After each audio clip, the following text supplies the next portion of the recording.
Hey guys, I've never done this before. I'm promoting 2 tours at once. Yes, I am still doing the Birdie Boy Relapse Tour until December. I have just announced the Tops Off World Tour. Tops Off World Tour. Get ready to hear that a lot, especially if you're in Europe. That is where we are starting. We are starting this world tour in Oslo. I think January 7th or 6th.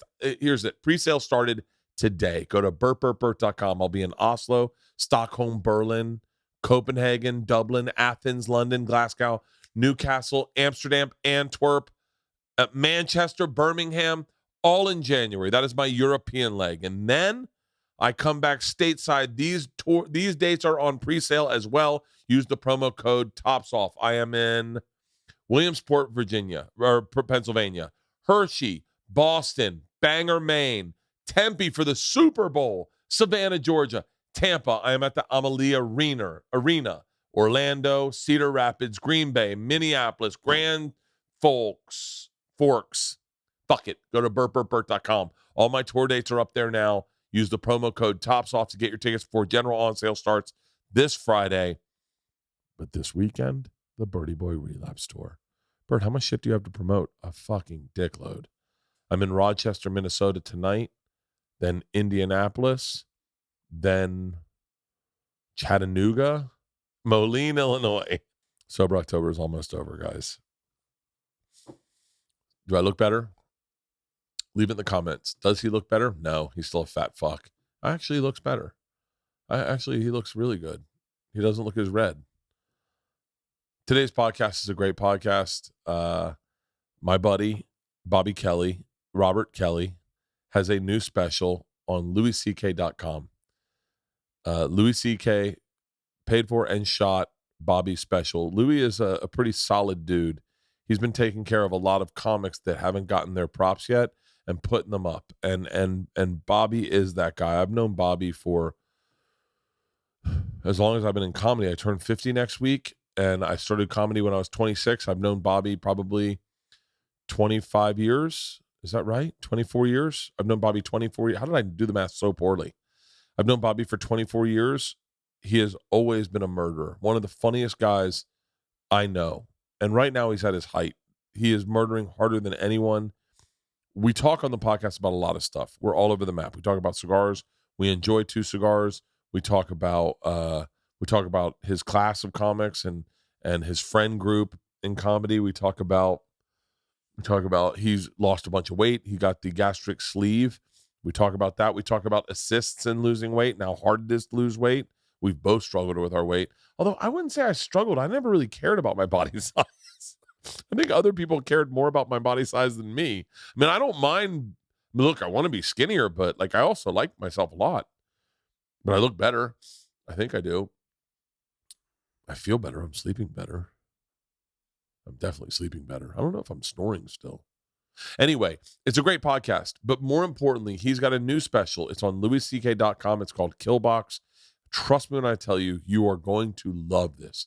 He is the best. He is the best. He is funny as fucking shit. He has a podcast with my best friend, Mike Calta. I call him Cowhead throughout the podcast. You'll hear that. Mike and I have been best friends for, probably 24 years, 22 years. Bobby just met him, but they got a podcast together, and they're doing a podcast now called Calta and Kelly. It's funny how Cal and I are going to do one called Kreischer and Calta. We're going to do one called Kreischer and Kelly and just not have Bobby in it. You're going to love this podcast. I hope you enjoy it. Ladies and gentlemen, without further ado, my buddy, stand-up comedian, host of the podcast, You Know What, Dude. But more importantly, check out his special on LouisCK.com called Killbox. It's $10. That's 2 coffees, people. Go get yourself some Killbox. Bobby Kelly. Dude, here's what I got. Ari told me we were supposed to do 2 comics, 2 cigars, but I was like, I don't know if we 2 comics, 2 cigars? Is that you and Ari's? Me and Ari do it. But, I saw you and Giannis on there the other but day. you can do it with anybody. I say Giannis. Is it Yanni? Giannis. Okay. But any 2 comics can do it. They have to smoke the same cigars. Yeah. So anybody who does it, they'll send it to us and we'll put it up. Me and Bill started doing that. When we started Bill Bert, we were going to we'll have a cigar every time. And then it just got overwhelming. Yeah. We're like, Yeah. We got these really long ones. I think we both got sick. So here's what I bought. This is the cigar you introduced me to. This is actually my favorite cigar. It's mine too. This is my favorite cigar, and the guys at Tatuaje have reached out and they've hooked me up with cigars. Yeah. And now that's all I really fuck with. These are 2 Cuban cigars. Yeah. Was it Upman? I don't know. You know better than he. These are, I'll tell you these right now. These Upman. La Gloria Cubana are almost too much cigar for me. Yeah, I mean, that's like blowing a guy. And then, by the way, these flatheads are like blowing a guy. Yeah, it's too much cigar in my mouth, and it reminds me of being molested because you're literally sucking on. Like, hey, what a great Rogan appearance! Oh, thanks, man. Dude, I got to be honest with you. It was the thing. Like, we're doing 500 calories a day, and it was the thing that got me like on the treadmill every night. I was like, oh, I can, because it was a 3-hour podcast, so I could listen in 3 parts. Yeah, I do an hour walk run. Like on the podcast. This was great, man. You told stuff on that podcast I don't think I've ever heard you tell about, like going to prison and your mom not posting bail. Yeah, that was a really fucking intense podcast. Yeah, that was a tough one, man. That night, that was a tough night. That was probably one of the worst nights of my life. But, looking back, it was a great thing. Yeah. So it's like weird. Like, you always think something's terrible. Like, this sucks. My life's over. But you don't know. Like, you're like, in hindsight, all my friends that did, they're still out. I'm the only one that kind of made it. My favorite out of all my times with my wife, my favorite time that I look back and I think fondly of is when she dumped me. What? I know, like, because I think I grew the most in that period. Your wife dumped you? Yeah. She dumped me. Like, we were dating 4 months, and I was so in like comic brain. Yeah. Where I was like, I party, I have a good time. I don't want titles. Yeah. I don't want you to get in the way of me and my dream. Yeah. And we went out, we got into an argument, me and her friends, and it was just, and I was drunk and I wouldn't let it go. And then I was fucking, as I look back, I get douche chills thinking of that moment. But then I couldn't get past it. I kept bringing up the fight. And then she was like, I'm not into this. Like this, I'm not, like, I'm ready to get serious. You seem like you're lost. I'm not into it, and dumped me. She says now she'll go back and go, I just wanted a break. But she dumped me, and I spiraled, and I like read books. I made a mixtape. I wrote a letter to her. Like, I fought to get her back. But in that time, I look back and I go, that was I remember feeling like inspired for the journey. It must be like when you started really, the feeling, and this sounds crazy, but we both know the feeling of when you start losing weight and everyone starts saying stuff to you, and you go, oh yeah. I'm doing it, right? I hate it. Really? I hate it. I hate it this Which time. cigar should we start with? We'll start. Well, let's smoke. We'll have one cigar. Yeah. I got a table read at noon. Yeah, let's do the Tatuajes. I love that fucking cigar. It's the best. The Gran Cajone is the best, and the story behind it is the best. You know the story, right? No.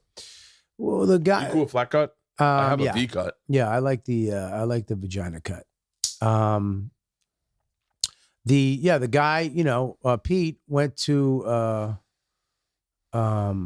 Dom Pepin, who is like the master roller, who has his own cigars. They're all under his umbrella. And he was like, I want you to make me a cigar. And he made him a cigar, and he came back. He goes, I want it to be more. I want it to be stronger. And he's like, oh, you want cojones? And he's like, yeah.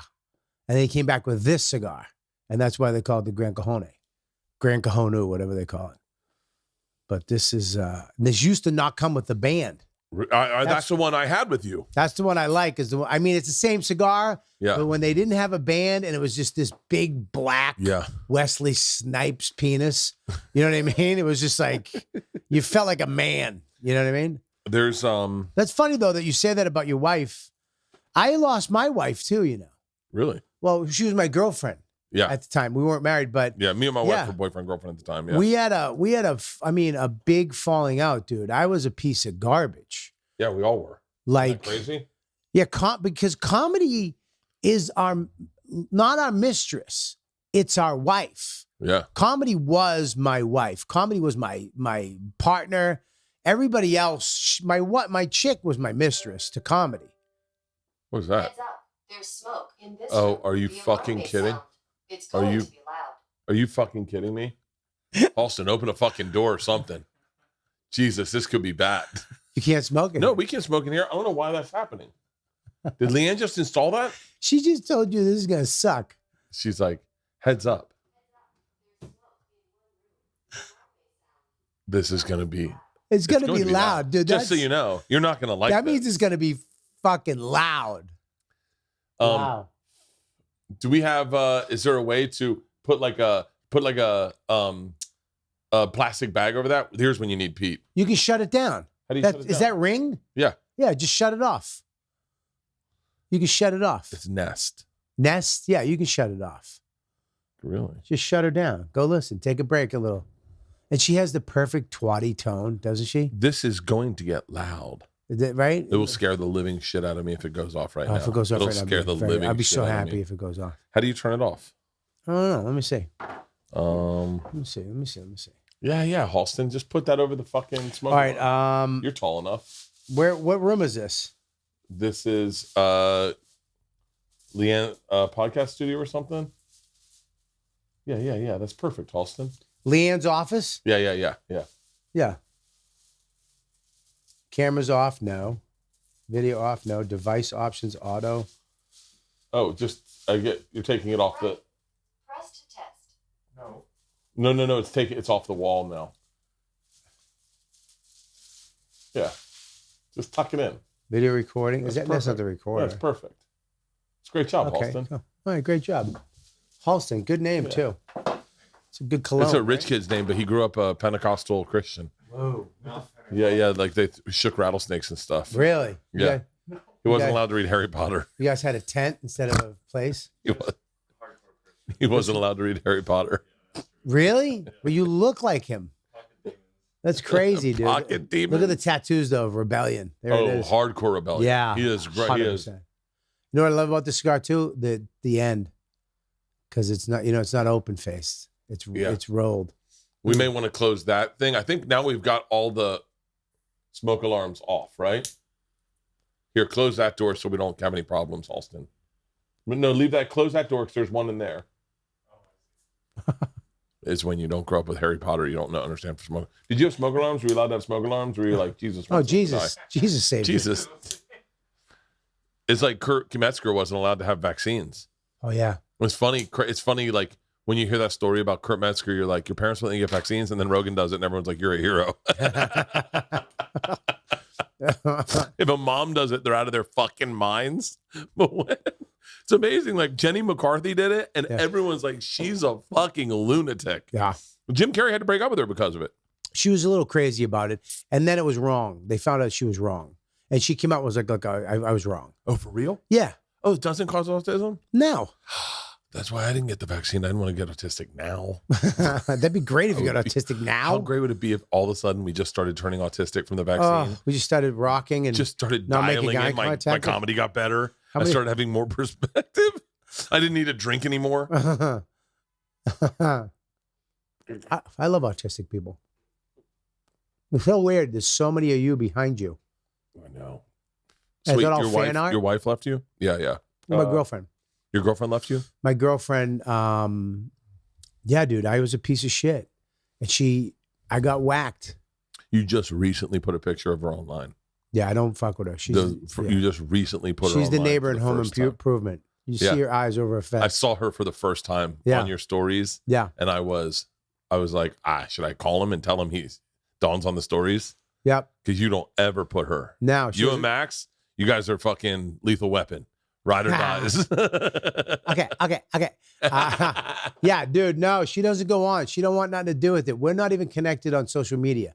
We don't follow each other. She knows nothing about anything. Really? She wants nothing to do with any of it. Any of it. Every once in a while, she'll pop on. She'll be fine, but she doesn't want anything to do with it. We'll do stuff once in a while on, like, she'll be off and because she'll do just fucked up shit to me, just evil wife shit. And I'll try to, I'll go online and be like, hey, she just did this and blah, blah, blah. And she'll just throw something at my face, like a rag or a plate. Yeah, she's a lunatic from Boston. I mean, Is she from Boston? She's from Everett. Yeah. Did you know her growing up? I met her at I met her at La Familia Giorgio's. We were waiting tables together. Wait, And- what year is this? This had to be 95. Are you serious? Yeah, dude. 95. Wait, is Dawn who you lived in down in El Segundo or down by the Culver airport? City. Really? Yeah. No, you guys have been together that long? Dude, here you understand the evolution of this. I met her. I'm sexy Bobby. I'm shredded Bobby. Yeah. I'm fucking Al and the Monkeys Bobby. Boston. What's up? Long hair in Woo! the back, leather Yep, jackets, dude, leather jackets. white t-shirt. Dude, I had cowhide boots, high heel lace ups. That's how fucking sexy I was. And nobody gave me shit for it. And I was waiting tables. And she would wait tables with me. I wanted nothing to do with her. I mean, nothing. Really? No, dude, I was banging 11s. You know what I mean? My wife was a solid 7. You know what I mean? I mean, I was the those Italian girls. Bobby. I like that crazy shit. And one day we were waiting tables. Suck your pecker? Yeah, that's what I wanted. She was just a nice, cool girl. And I remember we were waiting tables. I'd flip out because I had to do a show. I had to go home. It's 3:00. I can imagine you were one of the most self-centered waiters and like going like, this isn't what I want to do. I used to take my dick out under my apron. Me and my friend, and we'd be like at a rush. We'd be like, yo, Allie.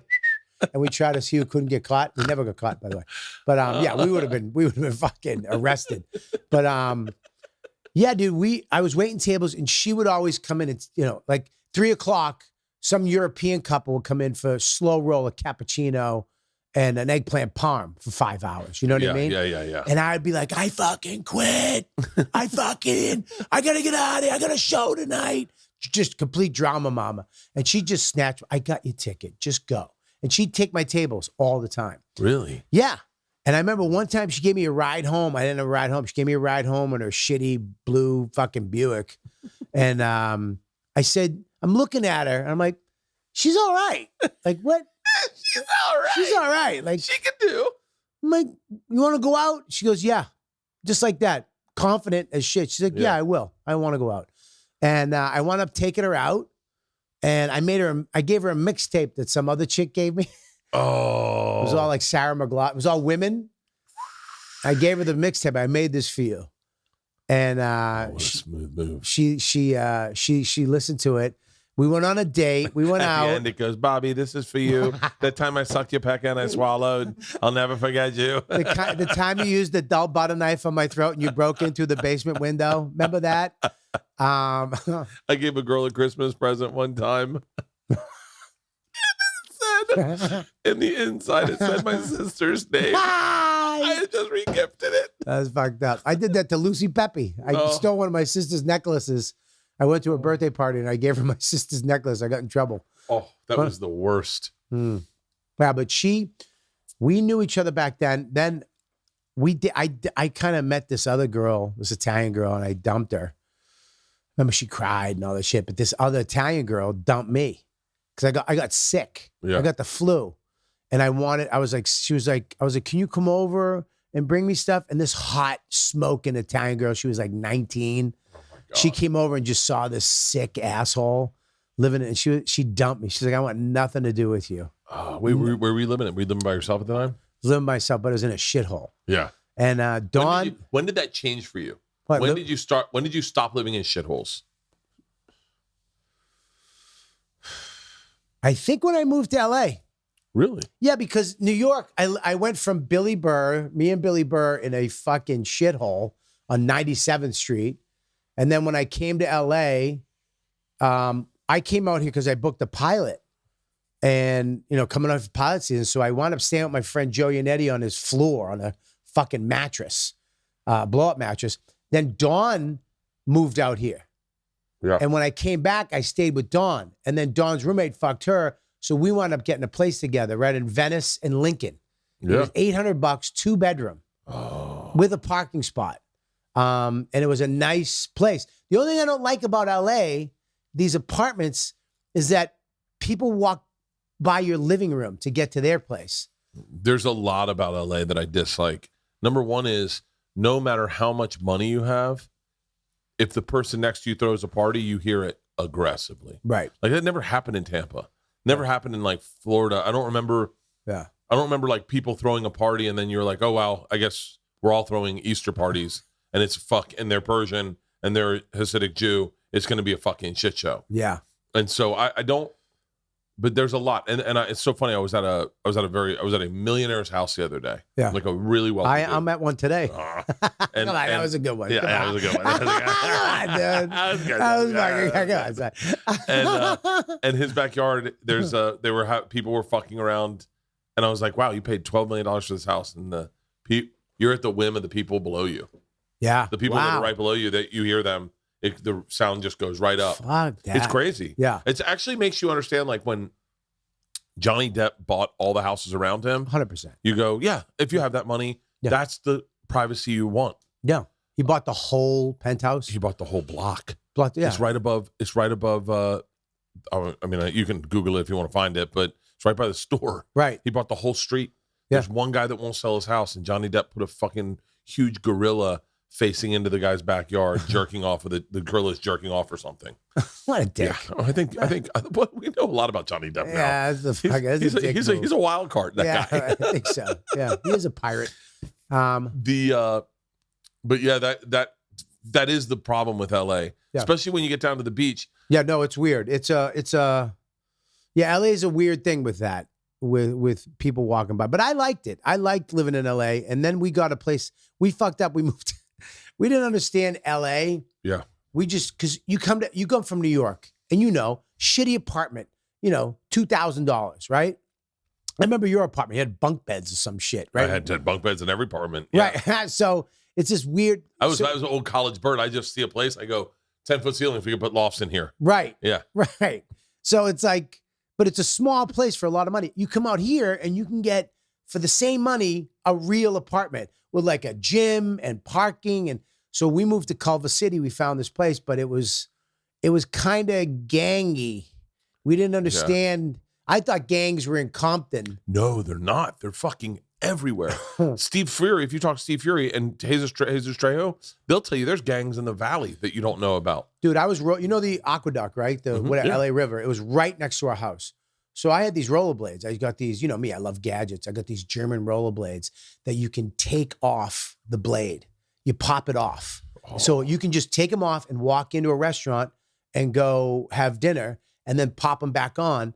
So I used to rollerblade down from Culver City all the way to Marina Del Rey to the water. And I did it a bunch of times. Yeah. And it was great. One time I'm coming back and I saw these kids. One of the kids had a red bandit thing. And he pulled it up and he went underneath the highway. And I was like, oh shit. So I'm rolling down the hill because you have to go under, and it's 14 bloods, but kids. They weren't like adult bloods, they were kid bloods. Yeah. All pulled their bandanas up. And I'm going downhill on rollerblades. I just went right through them like this. And then one of the kids on the other side knew, he kind of like, this guy, they didn't know what to get. Like, what the fuck is it? I think he can take those off his shoes, guys. This is going to be a tough fight. It was bad, dude. It was bad. Like we moved shortly after that, but it was fucking bad. It's interesting because if you come from New York, you go to LA, and then Dane had the best place. Dane's had good places. Dane had the best place in LA. And I remember seeing that. And then my litmus was broken because I was like, well, shit. So is that what houses are like? And then you get an apartment, but you can find some apartments where it's cheap and you're like, oh, this is affordable and it's a nice place. Yeah. And then you're like, oh fuck, I'm in the middle. I'm by San Vicente and La Cienega, and this is not where I want to be. Yeah. And then you can find other places and then when you start buying, then it starts getting even more complicated. I remember when we went to buy our first house, Leanne was like, this is a great neighborhood. Yeah. And I hated it. I hated it more than anything. I say shit like, I'll never live in the valley. I'm not a loser. Like because that's how I behave when I'm with her. Right. Is I'm like, this is where people come to die. I still have a career. I hadn't done anything in my career. And I was like, we go to the valley, we're dead. And the first day we went to this is how shallow I am. We went to a world fair, like the school that the girls were going to go to was putting on a big fair with like carnival games and I love food. a fair. It was awesome. Yeah. And they had a band on stage, and Leanne goes, losers come to die, huh? And I said, yeah. look around. And she goes, look who's on stage. And it was Luke Perry. No And he was shit. jamming on a guitar. And she goes, his kids go to school here. And I was like, In my head, I go, if Luke Perry's kids can go to school here, my kids can definitely go to school. Yeah. and I fell in love with the Valley. And I fell in love with that neighborhood. I didn't want to leave that neighborhood. I didn't want to come here because I was like, I love that. I loved that neighborhood. I sleep like a king every single night. My recovery is through the roof. And I'm telling you why. It's because of my Helix mattress. Granted, it's sober October, but I've been loving sleeping. I love it. I'm telling you, if you want to sleep the way I do, if you want to love a mattress as much as I love my Helix mattress, go and take the Helix Sleep Quiz. They have a quiz that takes just 2 minutes. And I'm telling you right now, it completely matches you and your body type and sleep preference to the perfect mattress for you. Why would you buy a mattress made for someone else? With Helix, you get a mattress that you know will be perfect for the way you sleep. Look, everyone's unique, and Helix knows that. So they have several different mattresses and different models from you to choose from. They have soft, medium, firm. Mattresses great for cooling if you sleep hot like my wife. Mattresses great for spinal alignment to prevent morning aches and pains. They even have a Helix Plus mattress for guys like my buddy Tom Segura, who are plus-size sleepers. I took the Helix quiz, and I was matched with the perfect mattress for me because I wanted something that was soft and I could just disappear in, and I sleep on my side. And I'm telling you right now, I feel like $1,000,000. There's nothing better than rolling over and my wife's in the same bed and just loving our mattress. I love my Helix mattress, and I know you're going to love one just as much as I do. So if you're looking for a mattress, you take the quiz, you order the mattress that matched you. The mattress shows up right at your door. Shipping is free, and you don't need to go to the mattress store ever again. Helix is awesome, but you don't need to take my word for it. They were awarded the #1 best overall mattress pick for 2021 by GQ and Wired magazine. And Helix has been recommended by multiple leading chiropractors and doctors of sleep medicine as the go-to solution for improving your sleep. Go to helixsleep.com/Bert. Take their 2-minute sleep quiz. They're going to match you to a customized mattress and give you the best sleep of your life. They have a 10-year warranty, so you get to try it out for 100 nights risk-free. They'll even pick it up if you don't like it, but you're going to love it. And they have financing options and flexible payment plans, so a great night's sleep is never far away. Helix is offering up to $200 off all mattress orders and 2 free pillows for our listeners at helixsleep.com/Bert. I'm a chewing tobacco guy. I've always dipped when I was playing baseball, even when I was just talking to friends, but I was looking for an alternative. I'm not going to slide into nicotine during sober October, but I do need something at the end of the day, something to make me feel like these conversations just take it up a notch. You know what I mean? Like a little treat. There's alternatives for everything these days. Even meat has an alternative. Where are the high-quality, nicotine-free tobacco alternatives? Let me introduce you to Black Buffalo. If you're 21 and over and you dip or chew tobacco, pouches or long cut, you've got to try this tobacco alternative, Black Buffalo Zero. Black Buffalo Zero is everything you love about dipping, just without the actual tobacco leaf, stem, or nicotine. It is dip, literally made from edible green leaves and food-grade ingredients with the same flavor, texture, aroma, and pack as traditional tobacco products. No compromise required. They produce a variety of flavors that we know and love, like wintergreen, mint, straight, peach. They even have blood orange. And they sell their product at blackbuffalo.com. Black Buffalo Zero is available in both long cut and pouches. And if you're still seeking that calming, tingling feeling with your dip, you can check out their regular product line as well. And here's the great thing. They have a subscription option so on all their core flavors, so you can set it and forget it. Born in the Midwest, raised in the South, Black Buffalo proudly manufactures their products here in the U.S. Their story, simple. Their founders were looking high and low for tobacco alternatives across the U.S. and even overseas. I remember seeing a thing on that on 2020, but nothing delivered the same satisfaction or high quality they were looking for. So they decided to make their own in small batch. So you can count on Black Buffalo to be the best quality. I'm telling you right now, there's nothing more enjoyable for me than a guilt-free treat at the end of the day with that Black Buffalo Zero. I throw it in my lip. I am home. I've used traditional chewing tobacco until I found Black Buffalo Zero, and I'm glad I finally found a high-quality alternative to tobacco that also allows me to ditch nicotine. Here's the deal. It's 2022. Are you still dipping traditional tobacco or those white portion things? If so, and you're 21, it's time to get with Black Buffalo Zero. It's everything you love about dipping, just without the actual tobacco leaf, stem, or nicotine. Head to blackbuffalo.com and use the promo code BERT at checkout for 15% off your first order. That's the best offer you'll find, but you have to use my code BERT for 15% off your first order. One last time. That's promo code BERT for 15% off your order. When I was in the city, I remember Greg Fitzsimmons said to me right when I moved to the city, he had just bought his first condo or co-op. And he's like, first money you get, buy an apartment. And that's what I did. First money I got, I bought a place and I loved it. And I thought the same thing. You move out of the city, you gave up, you're done. It's like moving back to Boston or going back to where you're from. Yes. It's like you can't do it. And then I remember I had Max and I got into a fight with a homeless guy the first night we brought him home. Almost, toe to toe. Yeah. Did I tell you this before? No. Okay. We come home from the hospital. My life has changed. You know what I mean? How old are you at the time? I was 42. Okay. I'm 52 now. So it was 9 years ago. Oh, okay. wow. Is he 10? He's 9. I was maybe 53, whatever the fucking date is, right? Yeah. But dude, I didn't know that when you have a baby, they just give it to you and say bye. Oh, yeah. So we had to take a cab home. Like we didn't have a car. So I had to hail a fucking cab with a newborn. So this guy rips up. I'm like, dude, can you please take it easy? Oh, I can totally see you too. Yeah, you know me, right? Fucking, I was fucking. I wish I could explain this I wish there was I don't know the right way to explain this, but you are hardcore. You get involved in the thing very hard.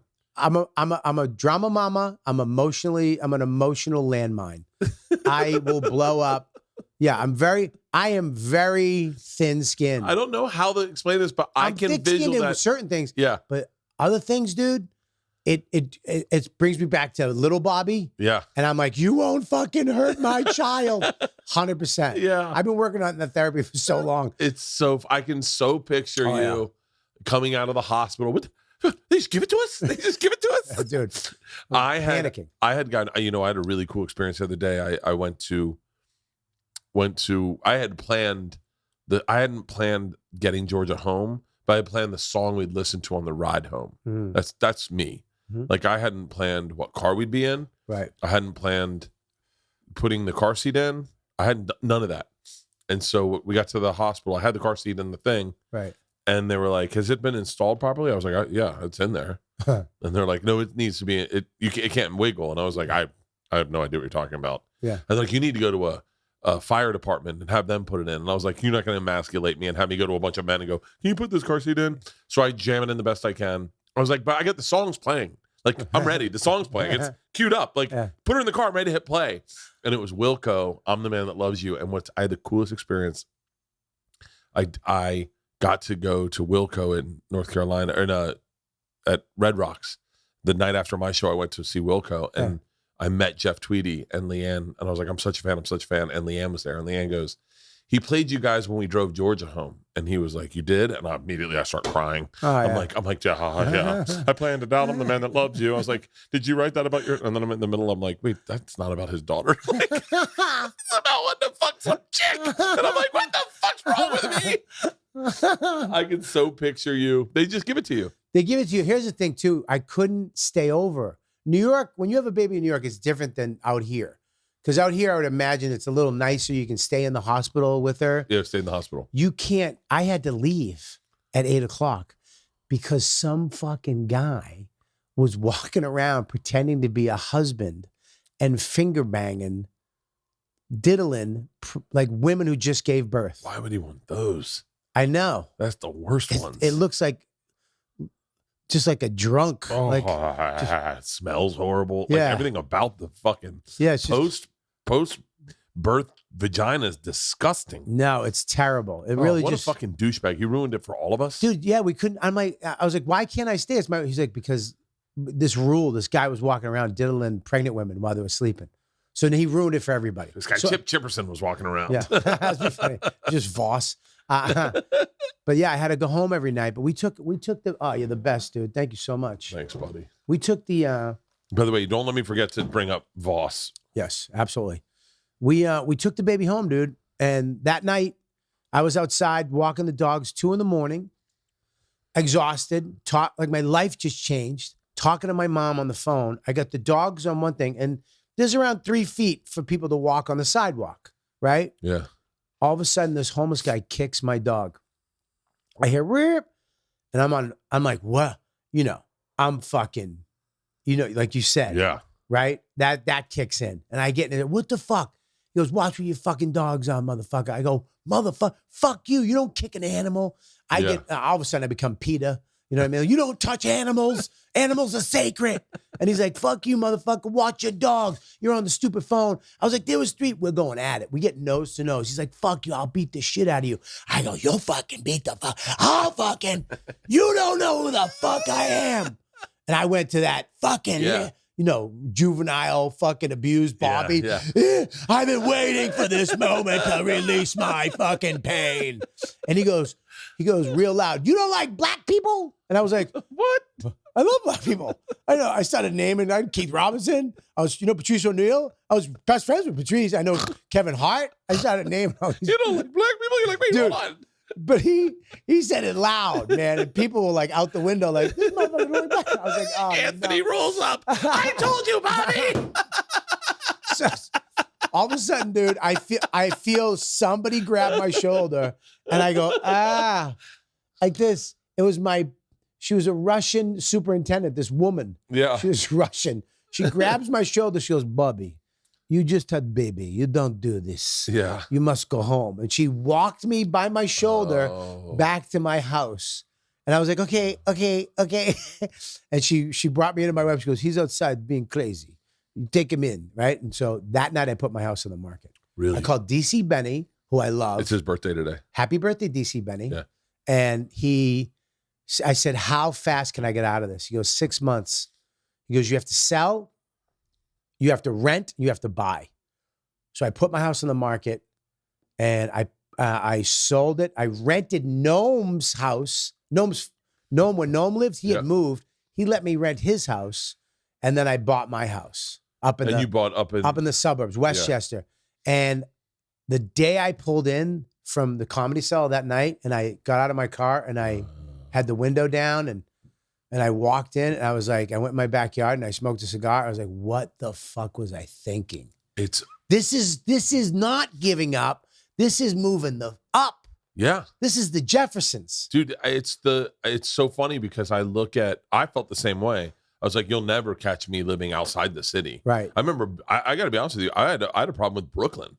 When people would move to Brooklyn, I go, oh, so I guess you gave up. It's true, yeah. And then I saw you and Voss were the 2 guys I saw, like, you know, Voss does gardening with Rich or whatever. Oh, but the fucking worst. But you out doing cigars in your shed, him out there, and then I was like, oh, I bet I'd fucking love that. And I love the smell of like just outside the city.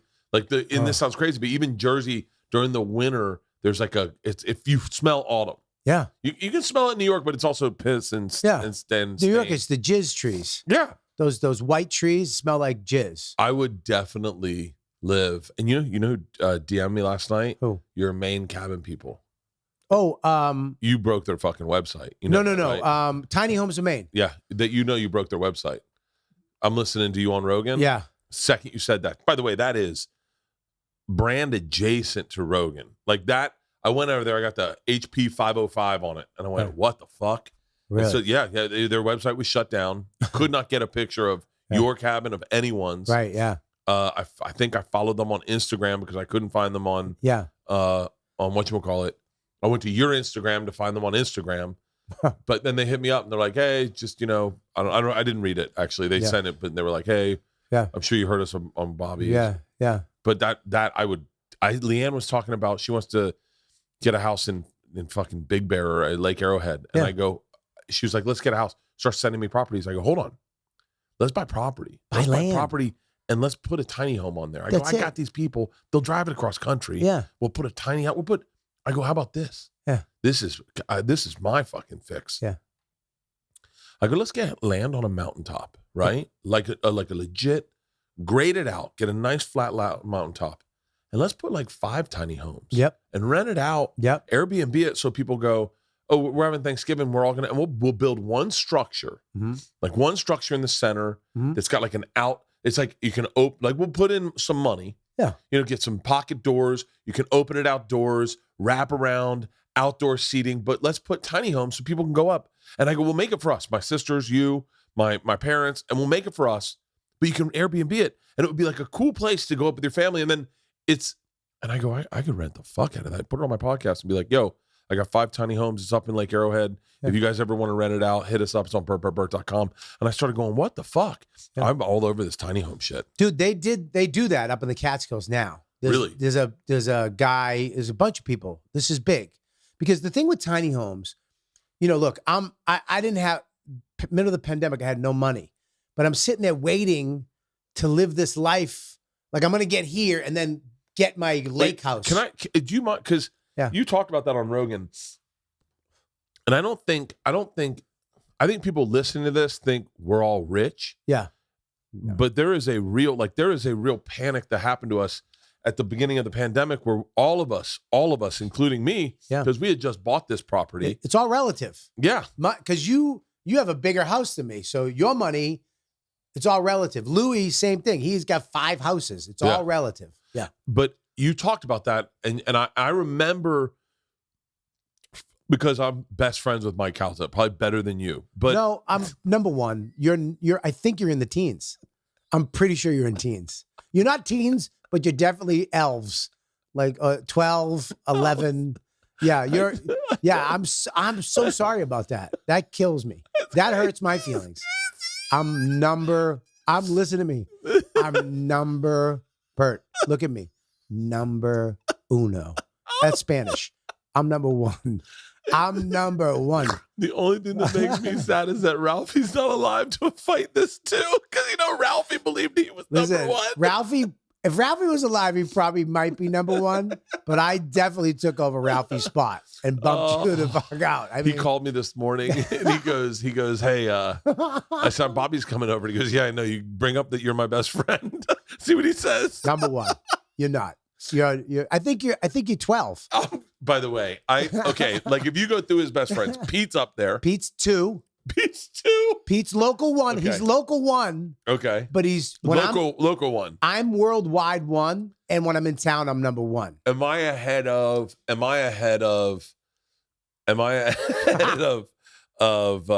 Spanish, do you think? No. You're not. Spanish is ahead of Spanish, Carmen's ahead of you, dude. Carmen, dude, I'm so sorry. Dude, I swear. Dude, I swear to God, dude. Carmen's ahead of you, dude. Yeah. Dude, it's nuts. What I was saying is that Cal had told me, like, during the pandemic, he's like, yeah, I think that's when you guys started Calton Kelly, right? Well, this is why Mike Calta is my number 1. And I'm his number 1. Okay. Right when it happened, I had been building this thing, this theater tour, because you're doing Creeps with Kids with Bennington. Kids, it doesn't happen overnight. You got to kind of build this stuff. You're the king of this stuff, and I finally got this tour going with Creeps with Kids, and it was selling out. We were doing great. All the content was great. We were having a great time, and my shit was selling out, and I was doing clubs, but I was doing single venues, and I had my whole year. Matt Frost called me up, dude, you're done for the year. Yeah. That's the first time in my career where he called me up and said, dude, I can't book you anymore. Like, you're done. So I didn't have to worry about shit for the rest of the year. I'm done. So whatever else I did was gravy, right? And that's a feeling in this business, comedy, that makes you go, and you can kind of enjoy things, relax a little bit. I've known that feeling, and I mean this sincerely, only a couple times in my career, where I go, everything's out, all my dates are sold. Yeah. It's the greatest feel. Body Shots World Tour, that's the one time. Body Shots World Tour and Birdie Boy, the initial Birdie Boy tour. Yeah. And I knew those feelings of going, I'm out and I'm sold. And I don't have to worry about it. I don't have to do promo videos. I get to just go, show up, and do shows. It's the greatest fucking It makes you enjoy people, your family more, your friends more. It just lets you enjoy things a little more. And just so everyone's clear, is that even with clubs, like theaters are different. Theaters, there's a especially at a certain size theater, there's a finite amount of tickets that can go, and once they go, they're gone. There's a finite amount of shows you can do. Once they go, they're gone. Even in clubs, they'll add a Wednesday. There's never that rest. Right. There's always like, yo, we're gonna add a Sunday, a third Saturday. And then and now at the venues I'm doing, they're like, we're gonna pull fucking curtains back, and so you never get that feeling of like, oh, I'm good. Because you're always there's no the other side of it is the worst feeling in the world when they draw a curtain. Yeah, you come out and no one ever wants to be there, and I'm hyper aware. I'm always promoting. Yeah, I'm done with the guy. I'm done being the guy. All shows sold out because I'll always add tickets. I can always add tickets right now. Yeah. In any venue I do, I can add fucking. I just added 1,000 tickets in Rochester the other day. That's great. And so you're like, it's not great because you're always like going like I'm never relaxed. Never relaxed, but you can be relaxed because you sold that. I to me, it's the first show. That's all I care about. It's not. It's not for me. Really? Yeah. It was never. So right now the tour that I just announced is all arenas. Yeah. So they're That's great. all. Congratulations, man. Thank you. It's fucking arenas, dude. I know, but I did arenas. I've been doing arenas now for like 2 years almost, on and off. I'll do like 2 arenas, 2 theaters. Theaters are great. You can add shows. Arenas, they always like the first arena I did, not first, but one of the ones was Cleveland, and my sellout was at like 7,000, and I go done, and then I get to 7,000, and I just look at the ticket counts, like 2 more thousand tickets. What the fuck? And then all of a sudden I'm like, I got 2,000. How did I misread this? And they just keep adding seats because you always can add seats in an arena, and then you can always push it into the center. You can go in the round, so it's like. Listen, man, dude, we're 2 assholes from fucking the Comedy Cellar, and you're talking 7,000 seats. I know what you're saying, but I'm saying fucking, I was trying to identify with. I know the feeling of going. I'm sold clean. That feeling is the fucking clean. Yeah. The clean thing is great, man. It's amazing. And when that Matt called me up one night, I think I was on stage at Kreischer Kids, literally before I was walking on stage to go on, and he called me, and he never really calls me on weekends, and he goes, dude, it's all gone. It's all gone. And I was like, what? I was like, all your shows are canceled, dude. I got nothing. I'll get back to you, and I'll let you know what's happening, but there's nothing. But I'll work something out. And Maddie always does. Yeah. But my heart, dude, Robert Kelly, I had to go on and do my shit. And I was so sad. But Calta, I called him up, and I was talking to him because when he's my number one best friend, I'm not his number one best friend. And, we talk all the time, like every day. And like twice a day sometimes, but mostly every day. And we were talking, opening up, because that's what we do, because we're best friends. And he goes, dude, I got you. It's fucking weird. He goes, we'll do a podcast every day. We're going to do a podcast. We'll do it on your Patreon. I'm going to send all my fans over to it. You'll be fine. And we did a podcast 7 days a week. 7 fucking days a week. We did this show. And you were on it. Yeah. Dude, everybody, all you guys came in on it. Yeah. And we rallied around it. And he never took a dime. And I said, dude, what do you want? He goes, nothing. He goes, I don't want anything, dude. I have a job. I love doing it with you because you're my best friend. And I want to do this. And we still do it. We still do it 2 times a week. But him and that Florida fan base. Because you started going down to like McCurdy's or something. I did Vasani's because that's why I love Florida. I've seen Vasani's. It's great. Yeah. Port Charlotte. Yeah. Vasani's, Side Splitters. I walked into Vasani's one time. Really? I was like, yeah. We were eating dinner across the street. We were doing a show down in Port Charlotte, and I was like, and it was from Travel Channel days, and I walked in, and I was like, hey, who you guys got on the show? And then just complete oblivion. Like I was nowhere in comedy, and they're like, hey man, there's a line, and I was like, oh, but who's on stage? I might know them, and they're like, do you follow comedy? And I was like, I'm gonna leave. That happened to me a lot at Travel Channel, where you'd walk into a club thinking you're a comic, and they're like. Yeah. You weren't in the scene. That happened to me at Zany's last year. That happened to me with a comedian. Zany's Chicago wouldn't let me in. Zany's Chicago. Went to the back door. They were like, "Hey, what's up?" I think Joe List was there. Oh, and for I was real? like, "Hey, I'm Joe List here." He's like, "Yeah, he's on stage right now. You got to go." And I was like, I just went, "Okay." I just walked away. That's the best is when you just go like, I'm good. Okay. And then one dude in line goes, you know who that was, right? And then they're like, Nah, and I don't give a fuck. Beat it. That happens He got to me. fired, I think. That guy that stopped you? Yeah. For real? Okay. That happened to me at the Comedy Store in London. You? Well, I was, I mean, it was a long time ago. Okay, So yeah. as they were like, don't know you, mate. Keep it moving. Not on the list. Okay, guy Can real. I stop you really quick? Yeah. That's Australian. All right. All right, mate. No kangaroos in here for you. Dude, you just did Australia. I don't know you, mate. He's like, okie dokie. That's not it. Hello. No, dude. Why am I stuck in Australia? I think it's the hat. It's Brother, I think it's the hat. Don't know you. No. All right, bruv. All right, bruv. It was a black dude. How about this? Bruv. No, mate. That's No, that's fuck, Australian. I'm Australian now too. Can't get it out of my head. Sorry, China. Sorry, China? China. That means China plate mate.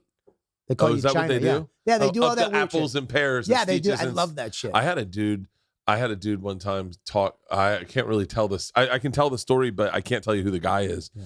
But he's like, I'm not even going to do it. I'm not even going to do it because I Why? can't do the accent. Okay, try Yeah. it. Just And try. He was like, my dad's a gangster. You know, guy talks south about me sister. Dad comes in with the apples and pears, like a switchblade, or up the blades, cuts some crisscross applesauce on his hiney, throws some salt in his bum. Guy can't sit down for the next 9 months. Yeah, try it sometime. Dude, That was a good one. That was a good That one. was fucking- That was a good one. dude, you could be in a Guy Ritchie movie. I could. You could, dude. I would love to do that where your accent just keeps going in. You know, there's guys that do that in movies. Andy, you know the Tarzan? Remember the original Tarzan? Which one? The Tarzan. I remember Tarzan, but which one? There's been a couple. The one from the 80s. They had the girl from Groundhog's Day in it. Groundhog's Day. Andy. Oh, Andy, yeah, she's hot. Her accent was Southern, Yeah. and so they dubbed over her whole accent. You know, they did that to Steven Seagal in a movie too, For real? because he did a Southern accent, Oh. and they didn't. Yeah, dude, they did that to Gina Carano For real? in her movie, her first film. They The one dubbed that Ben Shapiro made? no, first one she did, but she was this badass. She did they dubbed over her whole voice. It's not her voice. Really? Yeah, fucking weird, right? I would love to do that. They did that. You ever see Hello Pussycat? What's that? It's a movie Woody Allen did where that's not the one. It's not Bo Derek. That was the sexy Tarzan. That was fucking hot. That was Yeah. like she was Yeah. naked in it. He was hot too. God, he was. Yeah, he was smoking. The fuck, what were we talking about? I was just gonna tell you. Tarzan, Andy McDowell. There you go. Andy McDowell, they dubbed over her entire fucking voice. Wow, Yeah. that's a weird. Oh, Hello Pussycat. Woody Allen got in. I'm sure this is now racist, but he got a Chinese movie with subtitles. Yeah. And then just changed their voices to make it a comedy. Really? Yeah, it was like he did the whole. She's still fucking hot. She's smoking. Yeah, she's smoking. That's like woman. I mean, wait a minute. Down the bottom, it's kind of getting scary, but Oh yeah, I mean, down the bottom. that's a bad angle, bad That's a lighting. bad- That's a bad fucking. Yeah, that's a Whoa, whoa, whoa. That's someone whoa. who did her own All makeup. right, there you go. Wow, Yeah, wow, yeah, that's her. wow. Whoa. God, that was a really bad shot. Is that her with Randy? Or is he dead? No, he's not dead. Who's the one that died from heart surgery? Bill Paxton. Paxton died. Yeah. How that's great the one that scares me. He was the best mediocre actor ever. What were your? Hold on. Bill Paxton Was he great? Fucking phenomenal. Did you ever? What's the Danny DeVito movie with him and Bette Midler? Bill Paxton plays the. Bill Paxton was Chet from Weird Science, right? Yep. Type up Bill Paxton. All right, maybe you're right. Maybe Bill I'm wrong. Paxton was fucking awesome, dude. He was awesome. He was in. Aliens. He was in, and he was. I think he was Weird in. Science. Aliens. Weird Science. He went in for a stint, and and he fucking died on the operating That's table. fucking sick. Maybe I'm wrong. I'm sorry. Tombstone. But- Tombstone. True Lies. He's the guy who pisses his pants in the convertible. Wow. Who takes out. He was in Titanic. He's the guy that goes onto the bottom. Edge of Tomorrow. He's fucking. Bill Paxton's a bad motherfucker. Edge of Tomorrow, he was good, He's awesome in everything. which was a good movie. Wait, was too. he in the Terminator? Bill Paxton was the guy who comes back and goes, Who? "We need to go now." Bill Paxton in the Terminator. Dude, that's 2 seconds. No, he's the guy she falls in love with. His dad.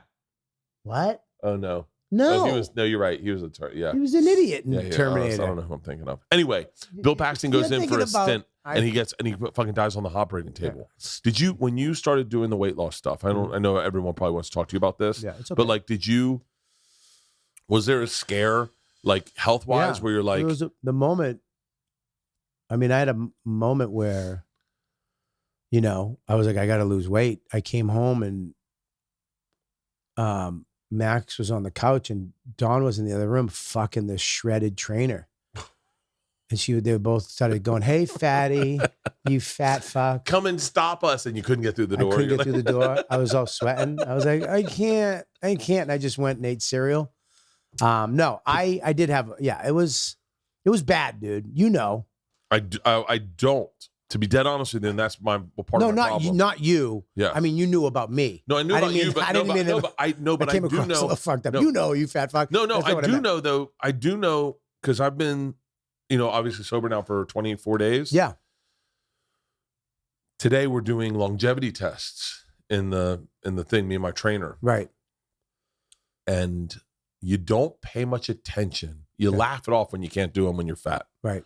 And so like 9 months ago, one of the ones was, can you hang from your hands? Can you speak in a sentence?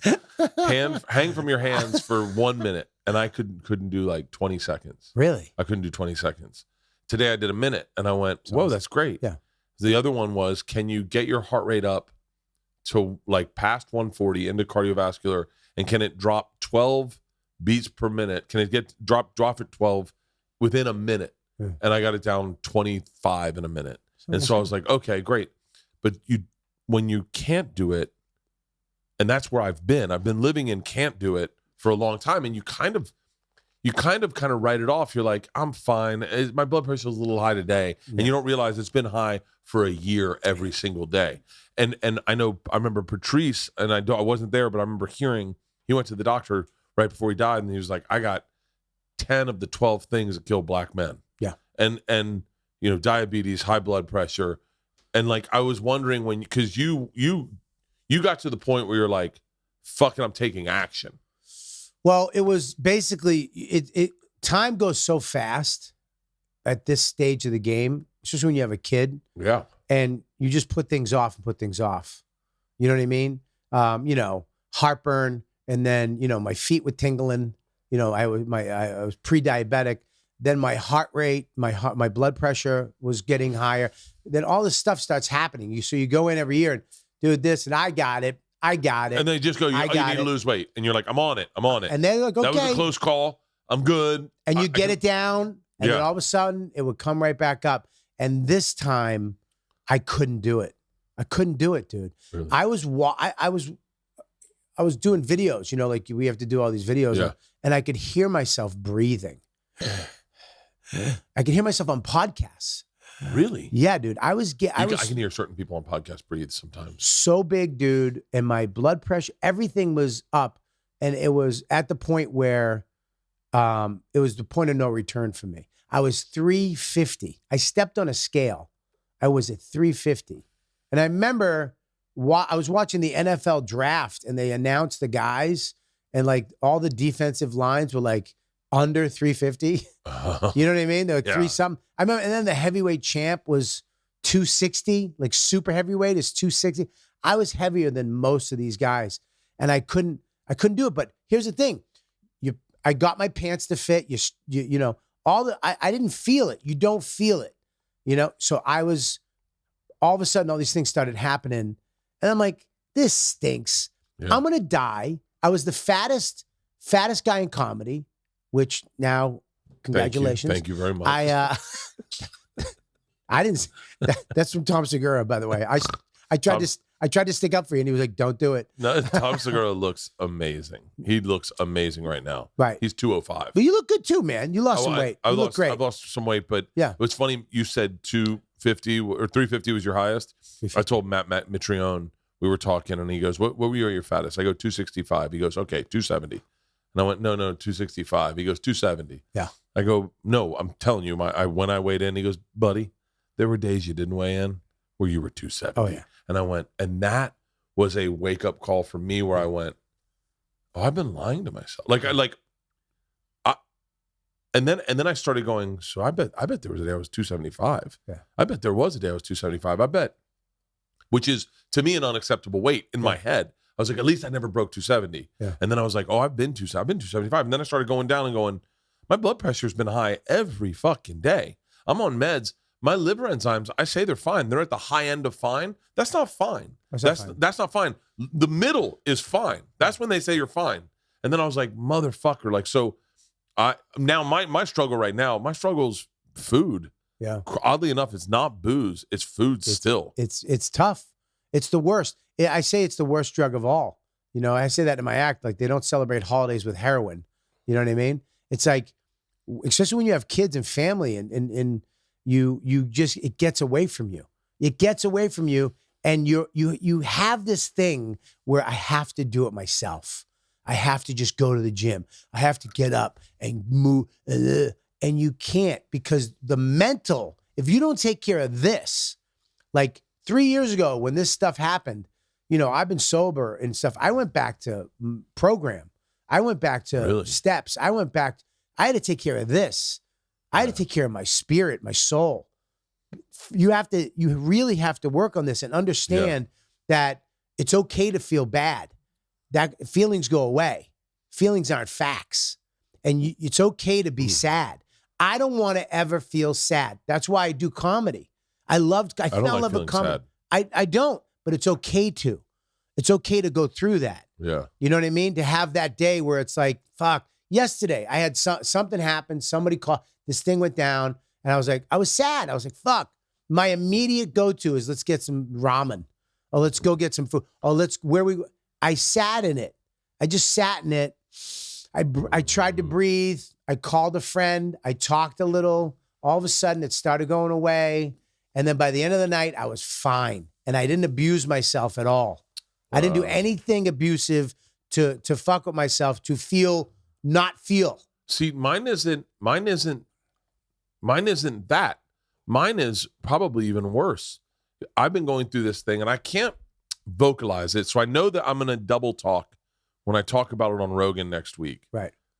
Because I can't figure it out. But I'm not feeling the sparkle. Like I'm not feeling the pop that happens when you drink. Like the feeling when someone goes, hey, you want a drink? That energy. Yeah. Where your heart, you go, oh yeah, I'll take a drink. Oh, fuck yeah, let's get fucking wasted today. That feeling, Leanne going, hey, you want to open a bottle of wine tonight? Oh, Leanne, one of my favorite things in the world she does. She goes, I'm up for a signature cocktail. And I get excited. And so, got me excited. Yeah, I know. Well, we got this little signature cocktail maker where you put the thing in and it makes it for you. And it's so fun because she never drinks. And so I've been having a hard time not finding an end, trying to diet and not letting food be the sparkle and going, so what is the sparkle? And I find myself just sitting in places going like, so this is what everyone feels all the time. No anxiety, which is great. Right. No anxiety, but I'm just sitting there going like, so how do you, where's the excitement come from life? Yeah. Like, should I buy something? But it's not excitement, dude. It's good. You understand? Yeah. Like when I got that tiny house, we put it up on that, we bought that land and we put it up there. We went up there from July and we did 2 months up there. And I would find myself, I'd go on my walks in the morning or hike or kayak, whatever. And that's the other thing is you are an active dude. But I got active. I wasn't. I got active. I saw you hiking in Montreal. I would. When I was in Montreal, I did that. That was during the thing. But you know, I found myself, dude, feeling good. You understand? We either feel bad. We're extremes. I think me and you are the same. Very similar. We're extremes. I want to feel like, fuck this, fuck the world. Everybody can suck my, Yeah. Or, what's up? Life is awesome. I love everybody. That feeling. Right. I love waking up hungover and going up behind my wife Right. and grabbing her and letting her know how much Right. I love her. Right. And when I'm sober, I get up sometimes. I'm like, have you made coffee? Good. But you feel good. I feel great. So you but have to, I had to learn to exist and be okay with good. Like Yeah. good is fine. It's right here. It's like when a chick tells you, like, you see this girl and you like her and you're like, the back in the day, of course, now we're both married fucking Yeah. assholes, but and she'd be like, yeah, and you get her number and you were like, fuck, I got her number. That's a good feeling. That thing, right? Yeah. And then you go home and you call her and it's the wrong number. You're like, duh, you want to kill yourself. Or That's a great analogy. when your mom says, I love you, Well, it's good.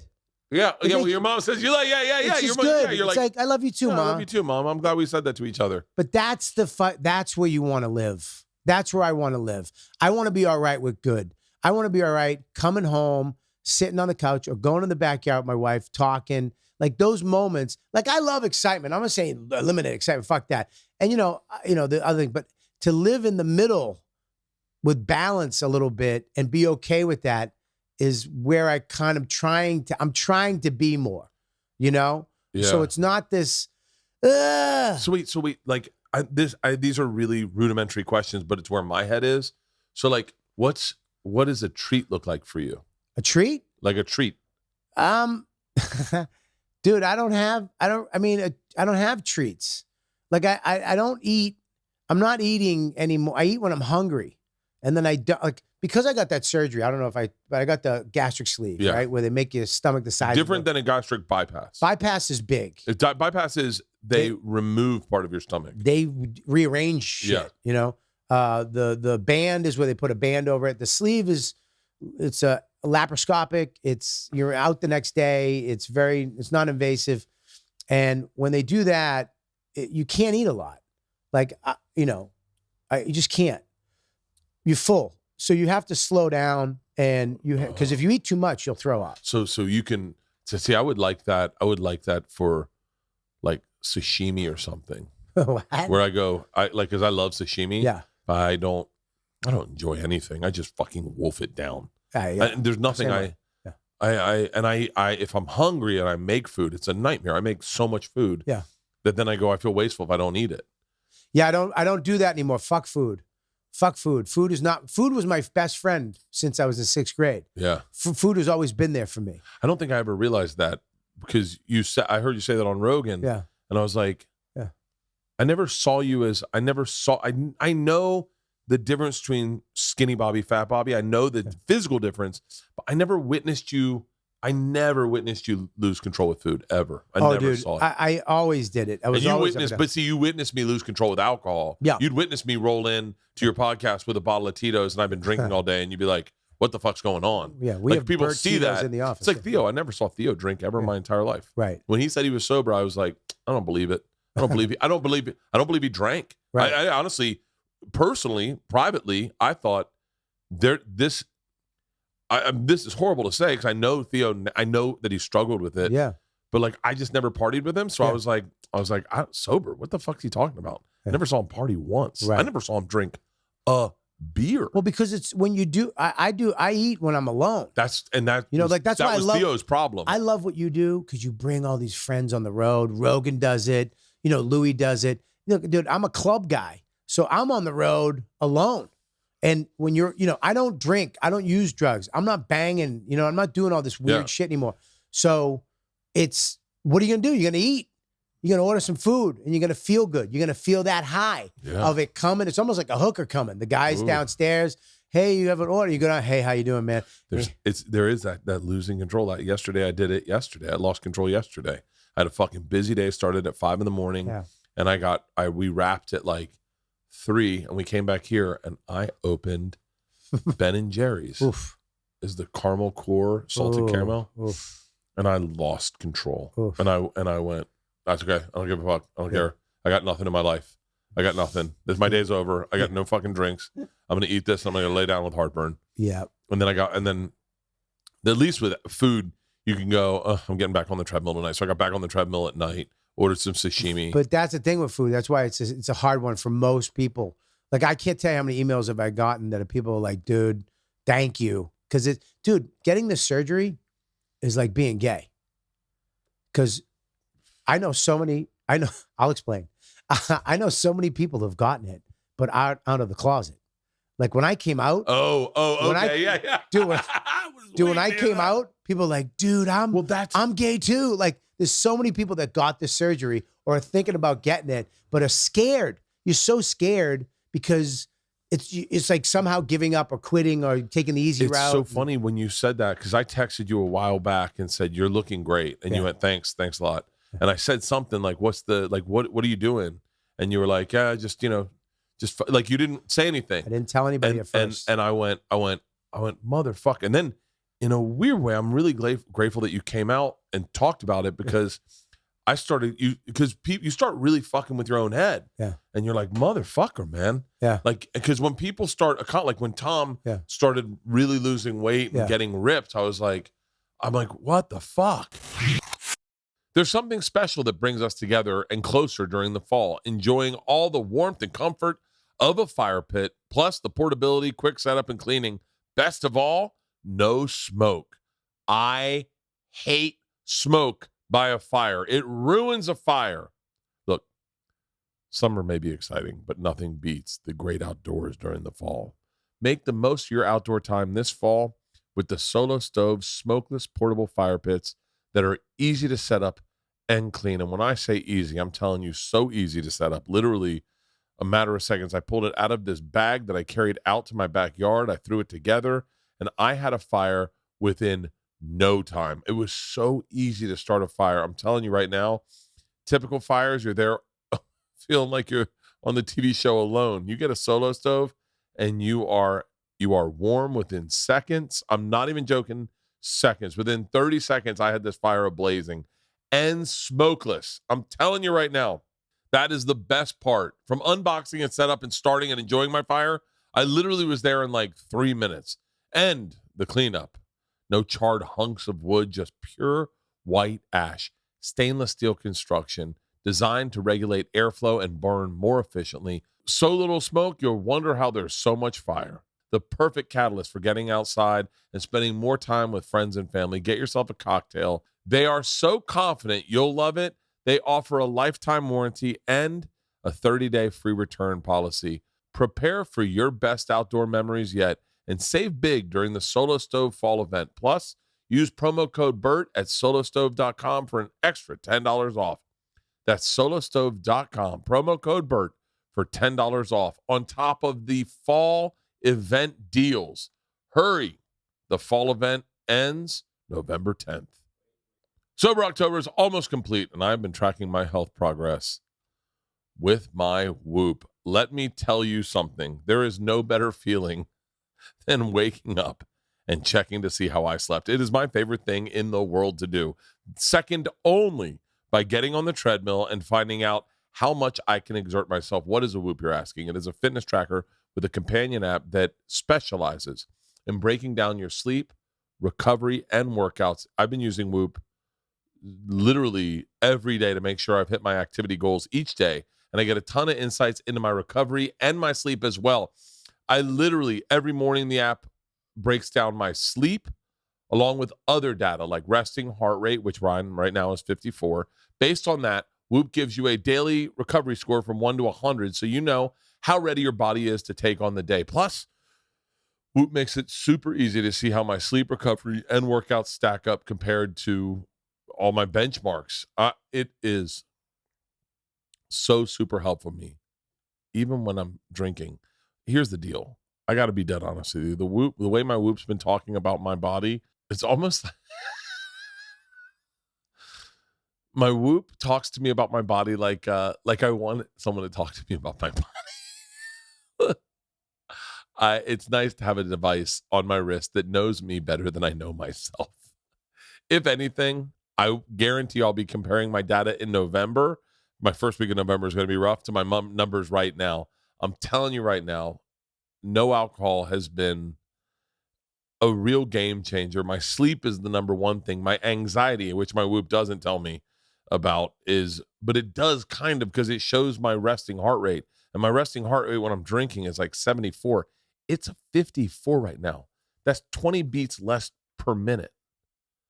Jesus, I'm telling you, when I cut booze out of my life, I can actually see all the positive impacts. My favorite thing about my Whoop, the other day, Peter called me and woke me up in the morning because I was late to go to work out. And I saw that I literally said he woke me up out of a dream. This is the coolest thing. I looked at my Whoop recovery, my sleep, and I legit was in REM when he called. My Whoop said, "You were dreaming?" And I was like, "Yeah, I know I was dreaming." That's so badass to know that this thing on my wrist can tell me so much about myself that even when I go, "I was just having a dream," my Whoop goes, "Yeah, we know you were having a dream." If you've been looking to start focusing on your health, I cannot recommend Whoop enough. It will give you the information about your body to know how hard you're pushing yourself, and you can see your health improvements every single day. Go to whoop.com, that's WHOOP.com, and use the code BERT to save 10% off your order today. If you've already purchased, you can join the team with the code COMM-2Bears.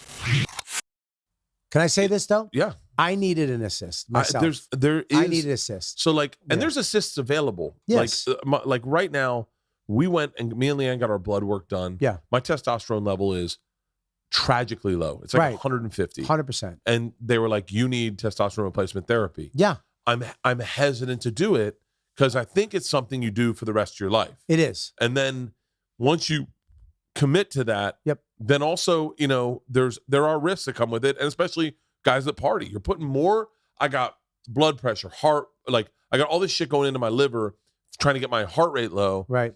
I should just start with I can lose weight, but testosterone. Well, I did the same thing with me, dude. I got my teeth, all this stuff, and I was like, I'm going to do this and that. And I was like, this assist, because everybody gets one. I know a lot of people at my age. Everybody has something. has an assist. Something. There's very few people you see in their 40s Right. that lose weight without an assist. So, but this surgery for me was like, okay, it's going to put me in rehab for a couple of years.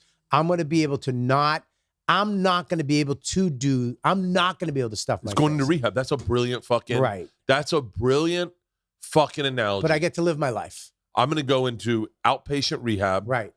for the next Couple years. and get myself healthy Yeah. so that this assist counts. Because you have to start walking. Like when I said to I was telling people like I'm working my ass off. I was walking 10,000, 20,000 steps a day.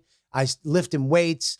I was kayaking every day. I was moving because the one thing that I know that before the surgery is exercise. Yeah. Exercise is the fountain of youth.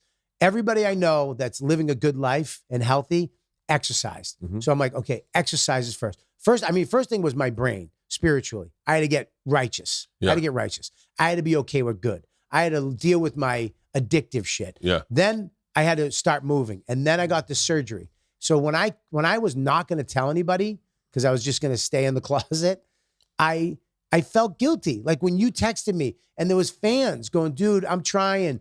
I was like, dude, I need to let people know about this. I'm so glad you did that because there are so many people that don't say a fucking word. Mhm. They look awesome. And everyone's like, so I guess they're just better than you. Right. And you're sitting there going like, That's hey man, right. like I'm turning 50. Yeah. My testosterone's in the fucking trash right now. It's 150, 120. It should be at 1,000. You're trans. Yeah. You're trans. This is one of the funniest things ever said to me. Tom said, "You look like the Octomom transition." But like it is tough, and that is it. When you said that, it made me think two things. Yeah. I went, I'm so proud of Bobby that he decided to make a change, because making the change is the hardest fucking part. Yeah. And a lot of people just don't, and then just end up one day having a stroke. Yeah, and this surgery is not for everybody. I want to say that because Really? there are people you have to get checked out. You have to get all this work done, and it takes 6 months to get it. You can't just get You it. lost weight before the surgery. I had to lose 15 pounds. I had to get my BMI down. They got it. If I'm not mistaken, you need to prove you're serious about this. They don't just let you get it. Yeah. The doctor, Dr. Arpan, a friend of mine who is at the New York Presbyterian, they don't fuck. It's like you need to You need to apply for this. You can't just go get it. And it's not for every big motherfucker. You know what I mean? Ralphie had 2 of them. He had the bands. He went through both of them. He went through the band. Yeah. Right. Yeah. So it's not, you know what I mean? So for me, I was done. I was ready to do this. I've done everything they told me to do to a T. And the key is to work out. Here's the thing too. Yesterday when I was sad, right? You talk about feeling good, right? I went and worked out. And you know this because you're great at working out. That's that working out's not my problem. My problem is excess. It's excess. It's my 3rd coffee of the day. My first cigar of the day. Like It's a good cigar though. This Cigar's my favorite. I wish I could push this fucking table read, and I love Steve Byrne because I could sit here and have another one with you and talk to you. I love this cigar. This is my favorite. But here's the thing about cigars. Yeah. And not to lose the conversation we're having is very important, but like, I want to talk about cigars for a second. Yeah. I don't always get here with every cigar. No. Like it's a thing with a cigar that you almost, and it's the reason that cigars, unlike alcohol you can do every single day and it always delivers the same way. If you try to cram a cigar into your night, it just doesn't fit. No. You gotta give the moment for the cigar. Yeah. You got to let yourself appreciate. I got done. I did Pittsburgh, right? Great fucking night. Biggest crowd I'd ever done. I get out. I'm gonna have a celebratory cigar. It's too cold. I don't have shoes on. I don't have a comfortable chair. Everyone's talking around me. No one's talking about me. And I just literally, and I was smoking this cigar, and it's too big of a cigar. I was like, I'm gonna be here for fucking 3 days. Yeah. You gotta have the right cigar for the right moment. Yeah. That's why I have so many different cigars. You have to have the right cigar for the right moment. And here's my rule with cigars: if it ain't happening, put it out. I don't care if it's $100 cigar. If it ain't happening, I put it down. I fucking walk away. I don't care if I'm not like this cigar right here. Yeah. I love this. So wait, when the cigar, yeah, I'm so lucky that you introduced me to this actual cigar, because this one cigar out of 3, I have 3 favorite cigars. Okay. Jaime Garcia is the one I shared with Joe, Tom, and Ari when we did the beginning of Sober October. That is one of my favorite. My father's cigars. The Judge is a great fucking Love cigar. Jaime it. Garcia. Thick Torpedo, the big one that's kind of already got the thing. You don't really need to cut it, but I cut it anyway. And Padron 7000 and this cigar. I'll tell you mine. Ready? Tatuaje Gran Cajono, whatever.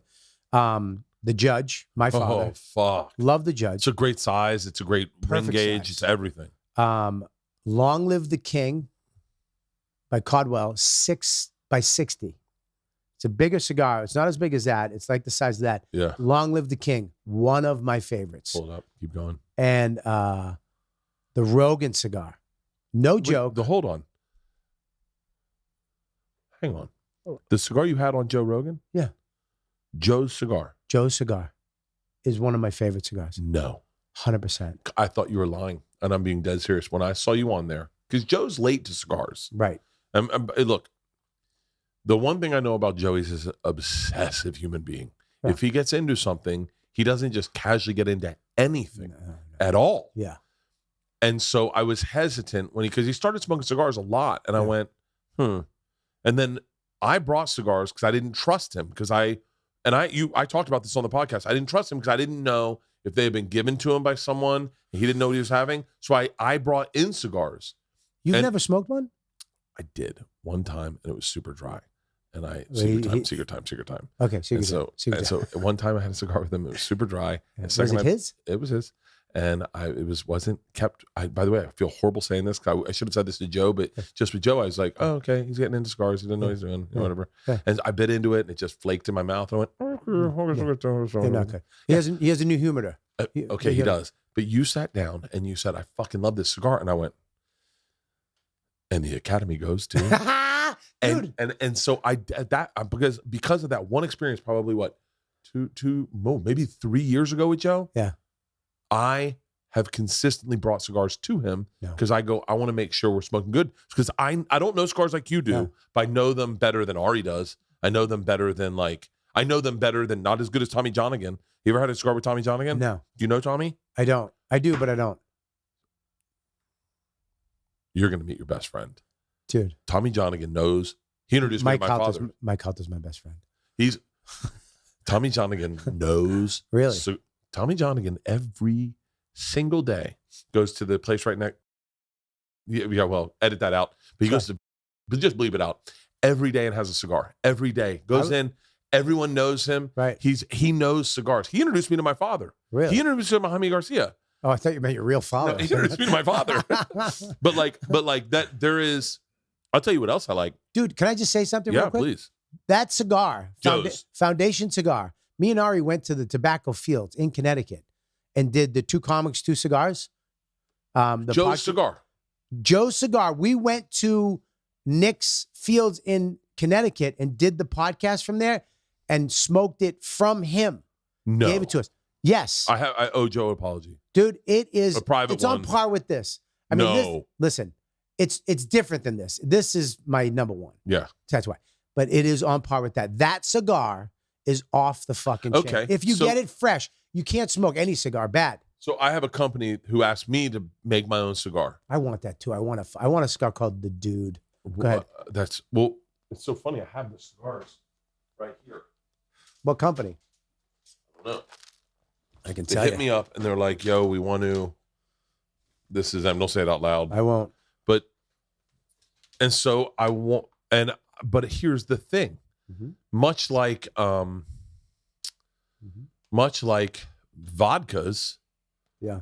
or tequilas, rather much like tequilas. Yeah. Instead of starting my own tequila company, and we've been approached. Me and Tom have been approached by a number of alcohol brands and companies Yeah.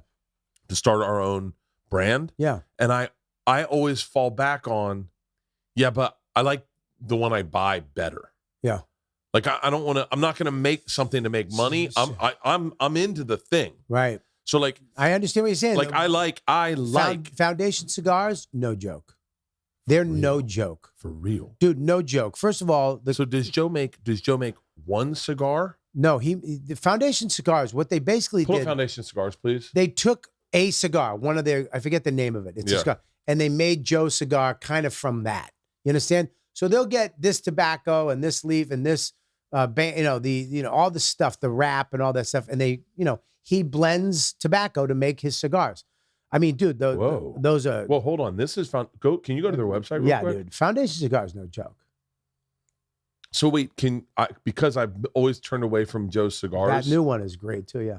that one's great. What's the Oh. ring gauge? Does he have a nice ring gauge on it? Joe's cigar is a perfect hour. This is 2 the hours. perfect ring gauge. This is the perfect size, Yeah. perfect blend. This is the perfect everything. If I was going to sit down like today with you, Yeah. this is the cigar I'd smoke. So I got these Cubans, Yeah. and as I got them, I in all fairness, there's Havana Cigars on Ventura. Yeah. Is where I go. That's my guy. Yeah. I called him last night, and I was like, "Hey, my assistant's going to come in and grab. I need 2 sets of cigars. Yeah. I need something really expensive, only because if Bobby wants that, I want that. I go. I need Tatuaje La Cojones. That's my favorite. Mhm. And then I go, can you just set me up with 2 other? I'm a ring gauge whore. Yeah. I like what I like. Like a big, he knows like a me. big one.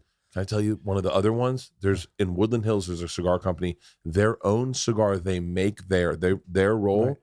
Right. Herb, who works over at Legendary, when we were doing the movie in Serbia, that's his cigar that he smokes. Their hand roll that they sell, that they make. That company. I'll find the place. I'll send you a box. Yeah. That's one of the best cigars I've ever had too. And we smoked them in Serbia, and it was so. And Herb smokes a cigar a day. Yeah. That Goliath right there be one of the best cigars you've ever smoked.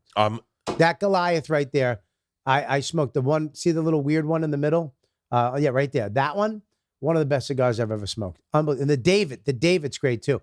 But I'll tell you something right now. That's a good looking cigar. Dude, that's a good looking cigar. Like just from the look of it, I like it. I smoked that box myself.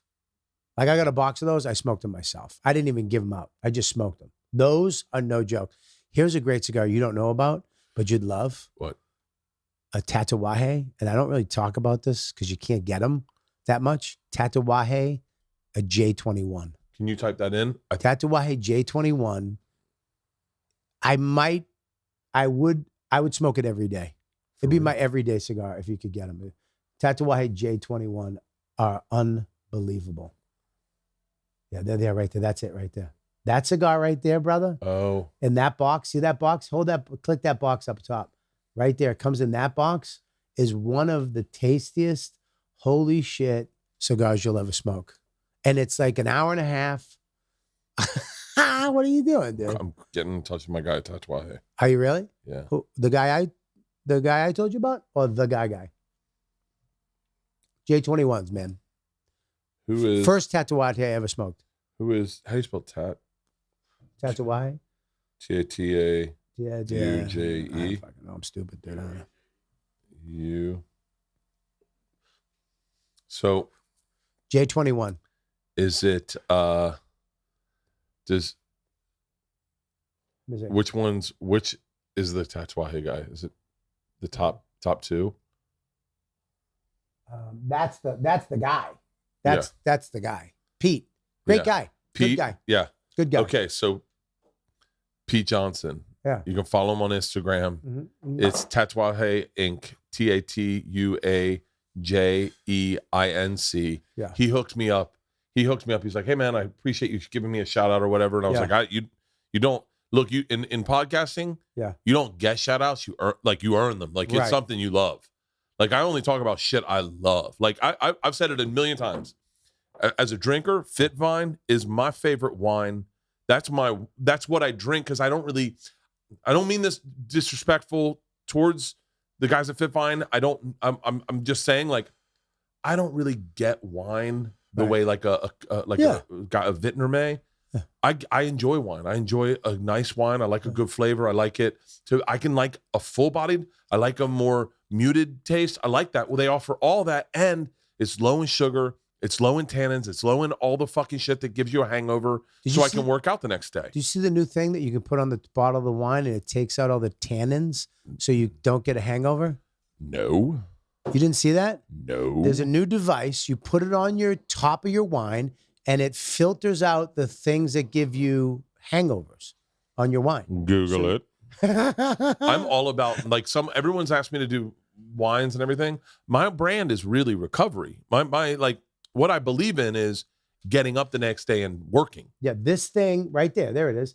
You put it on the edge of your wine, the top of your wine bottle, and it filters out the tannins or whatever those things are that Yeah. make you. No, it goes on the. It goes like that. Looks like my mother. That chick. What's her name? That's What? Gita. Have you ever seen the comic that does her on Instagram? No. Dude, he's the funniest kid. Yeah, there you go. It filters out the tannins, all the bullshit, so you don't get a hangover. I would love that. Pete, Yeah. don't worry about it. I gotcha. Just get me to the fucking reading. Yeah, but cigars do what a really holy god cigar is? What? $34. It's a $34 cigar. Is it Xeno Platinums? It's a Davidoff Davidoff makes Dominica. Dominica. So Davidoff makes Xeno Platinums. You ever had a Xeno Platinum? Yeah, they're crazy. They're crazy. Crazy. I mean, now they're so expensive. Yeah, it's I got them when they were $33. The first one I had, the Torpedo, Yeah. and it was I got one at my house that I've been saving because of the special. yeah. So I'm doing all this press. Yeah. So when the special comes out, now I go home on Saturday night. I'm smoking that by myself. But is the special not out yet? Special's out. Yeah, I was like about to But say. I did all the press. Yeah. So I had all the stuff lined up to do. And Yeah. when I go home Saturday, I'm kind of done with everything. Yeah. And it is what it is. And I'm going to smoke that by myself. I kind of saved it to be like, all right, you did it. I did. I got. They come in packs of 3 in a silver steel case. Yeah. And I bought 2 packs of 3 when Georgia was born, and I had a cigar with my dad, my 2 and 3 of my buddies. And I think Right. I had left one over. Yeah. And I had those when Georgia was born. But the Xeno Platinums that is such an amazing. It's But it's a special event cigar. It's like yeah. I have a couple of those where I'm like, if this happens. You turned me on to an aged cigar. So you turned me on to I got this one cigar. Like I remember we did a podcast, we talked about it.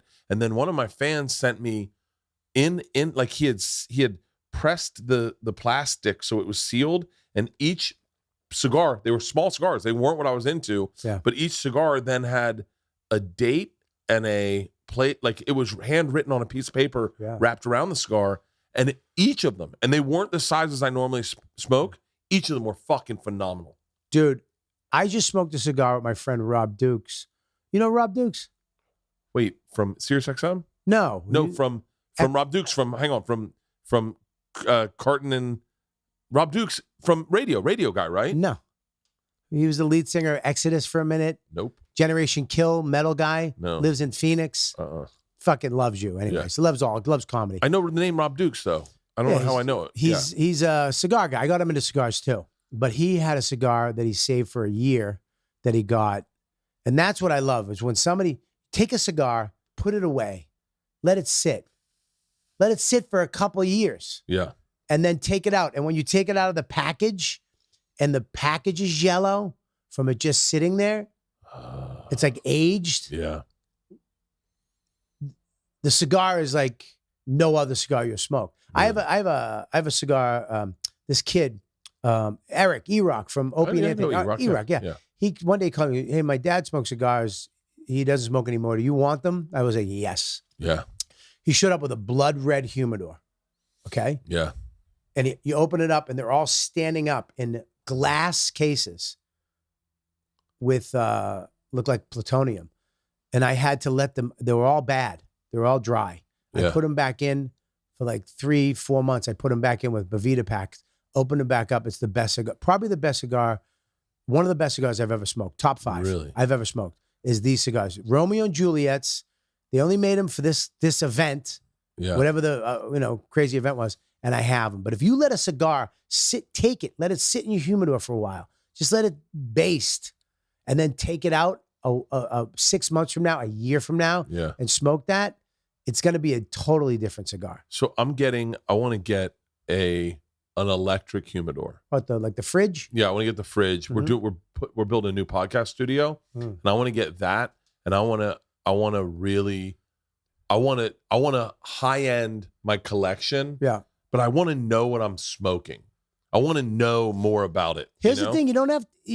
I always say this. I think you should have a high end collection down the bottom, like mine. I have my high end collection on the bottom. My Cubans, my Opus X's. I smoked when I did I'm so sorry to interrupt, but when I did, when we did South Africa Comedy Festival, they had Cubans. Every night I smoked a Cuban cigar, and it was before I really got ring gauges. I just wanted a cigar. Yeah. And every single night you could sit inside and smoke a Cuban and have a whiskey. Every night I went to that bar and had a Cuban every fucking night. Yeah. Oh, that's so great. You should have your premiums, and then you have your boutiques, tatuajes, just as good. Yeah. Just as good. And then you need shit. You need shit. I have a lot of shit. You need shit. You need your shit rack. Yeah. So when douchehead comes over, Peter wants a cigar. Everybody, you smoke? I don't know. What are they? No. Oh, I want a cigar. Yeah. Oh, right here, dude. Yeah. Take that one. Yeah. And hand him that. Ooh, it's flavored. Dude, I remember one night, we had a party at my house. Remember when Mayweather fought McGregor? Yes, I do. I bought I got a little mini projector I take on the road with me. Sometimes it hooks right up to your iPhone. Hold on, pivot. Hold on 1 second. We're going right back to this. If you don't have an internet show about gadgets, that's a waste of the internet entirely. I did it, but it didn't work. Why? I don't know. I couldn't get companies to send me stuff. It's such a hard time. Wow, that's a fucking oversight. Yeah. That's an oversight. If I can acquire companies to send me gadgets. Do you have one of these? What's that? You don't know what this is? You don't have one of these? What is it? So when you're on the plane and they have the big TV and you have your earpods, yes, you plug this in and you can use your earpods, your wireless earbuds.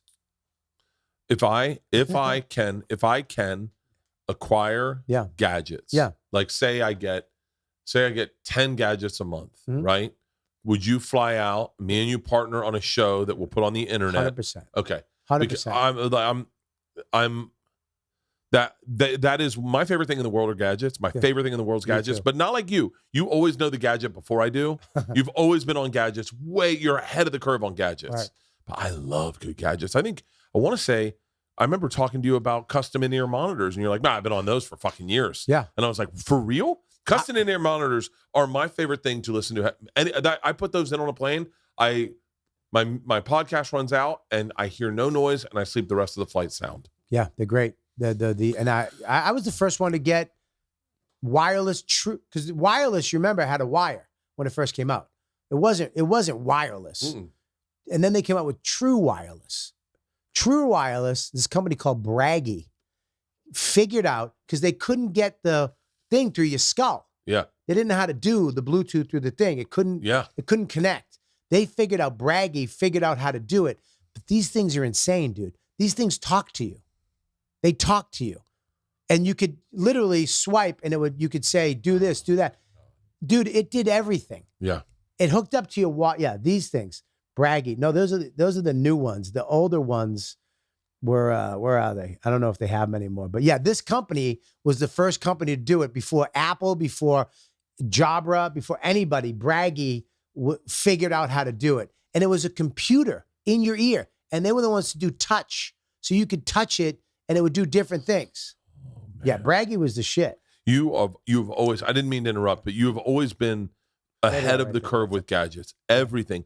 But you're also, and this is what I loved about you, I have to tell you, you and Rick Rubin are my two favorite Rogan appearances recently. Really? Rick Rubin's fucking amazing. It was a good great one. But yours was great because I mean this seriously. I scratched the Rolex right here. Yeah. And I saw it and I went, oh man, this thing's been it's been perfect. And then you said, well, the coolest thing about getting a Rolex is scratching it, knowing that's my scratch. I put that on there. You know who told me that? Who? You know who helped me with that? Can I guess? Hold on. Was it Phil? Who? No, Phil's great. Yeah, Phil's great. Don't get me started on Phil. Richard at Watches of Switzerland, my first Rolex I bought. Yeah. Because a Rolex to me isn't about, I have a Rolex. The Rolex to me was watches to me are, I did this. When I got my Breitling, oh, wow. It was Torgasm. The tour I did after when I made money, because I made no money off of Torgasm. I didn't make a dime. HBO didn't pay me a fucking penny. Really? Okay, no, not one penny, not even SAG minimum. I made my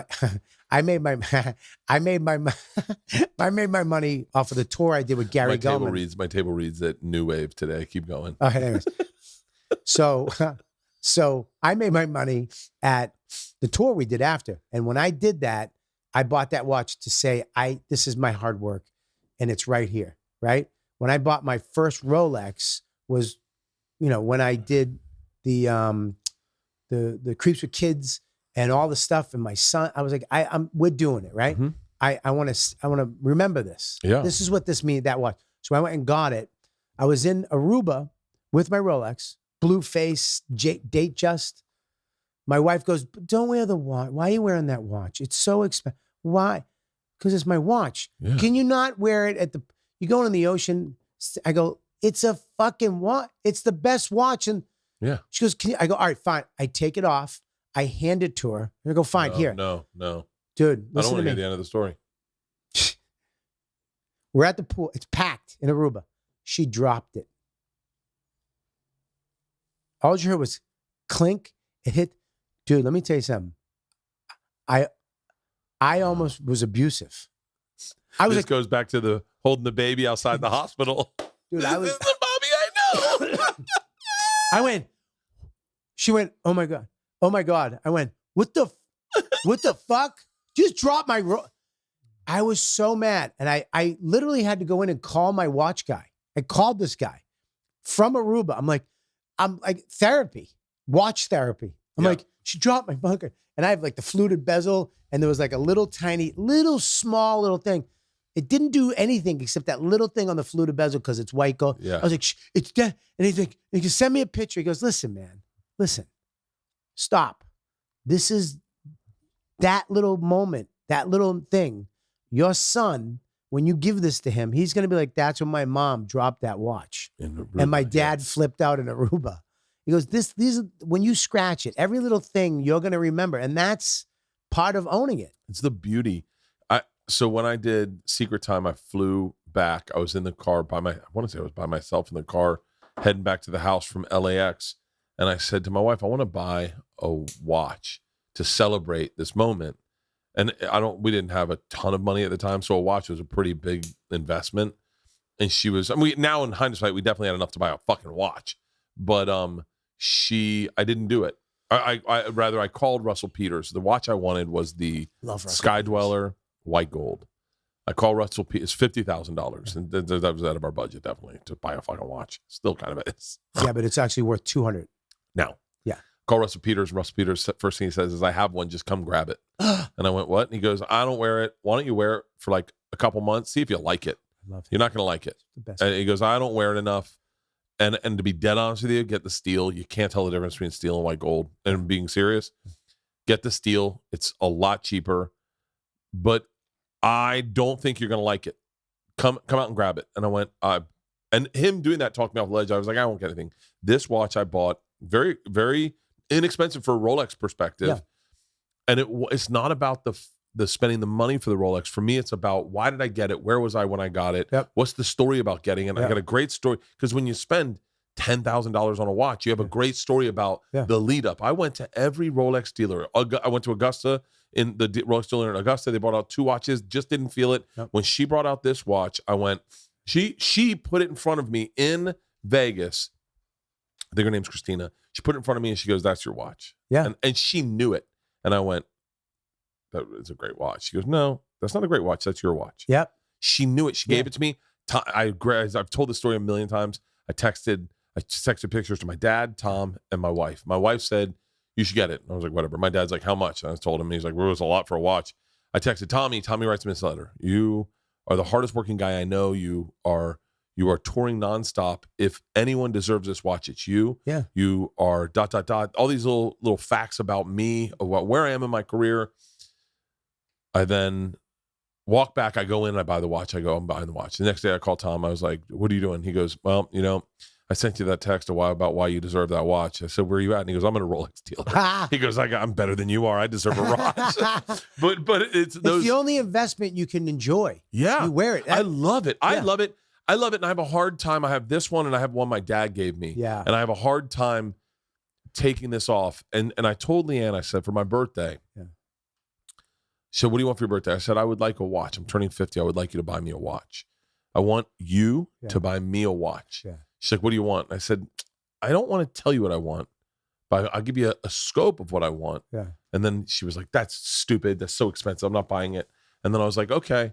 Yeah. I was like, "Well, then get me a present, whatever. But if she doesn't get me what I want, I'll have that fun journey of the next 8 months of trying to find the watch I want." Yeah. You know what watch I want next? What? This is my next watch. Yeah. I want a Omega Speedmaster, the Moon watch. I want the Moon watch.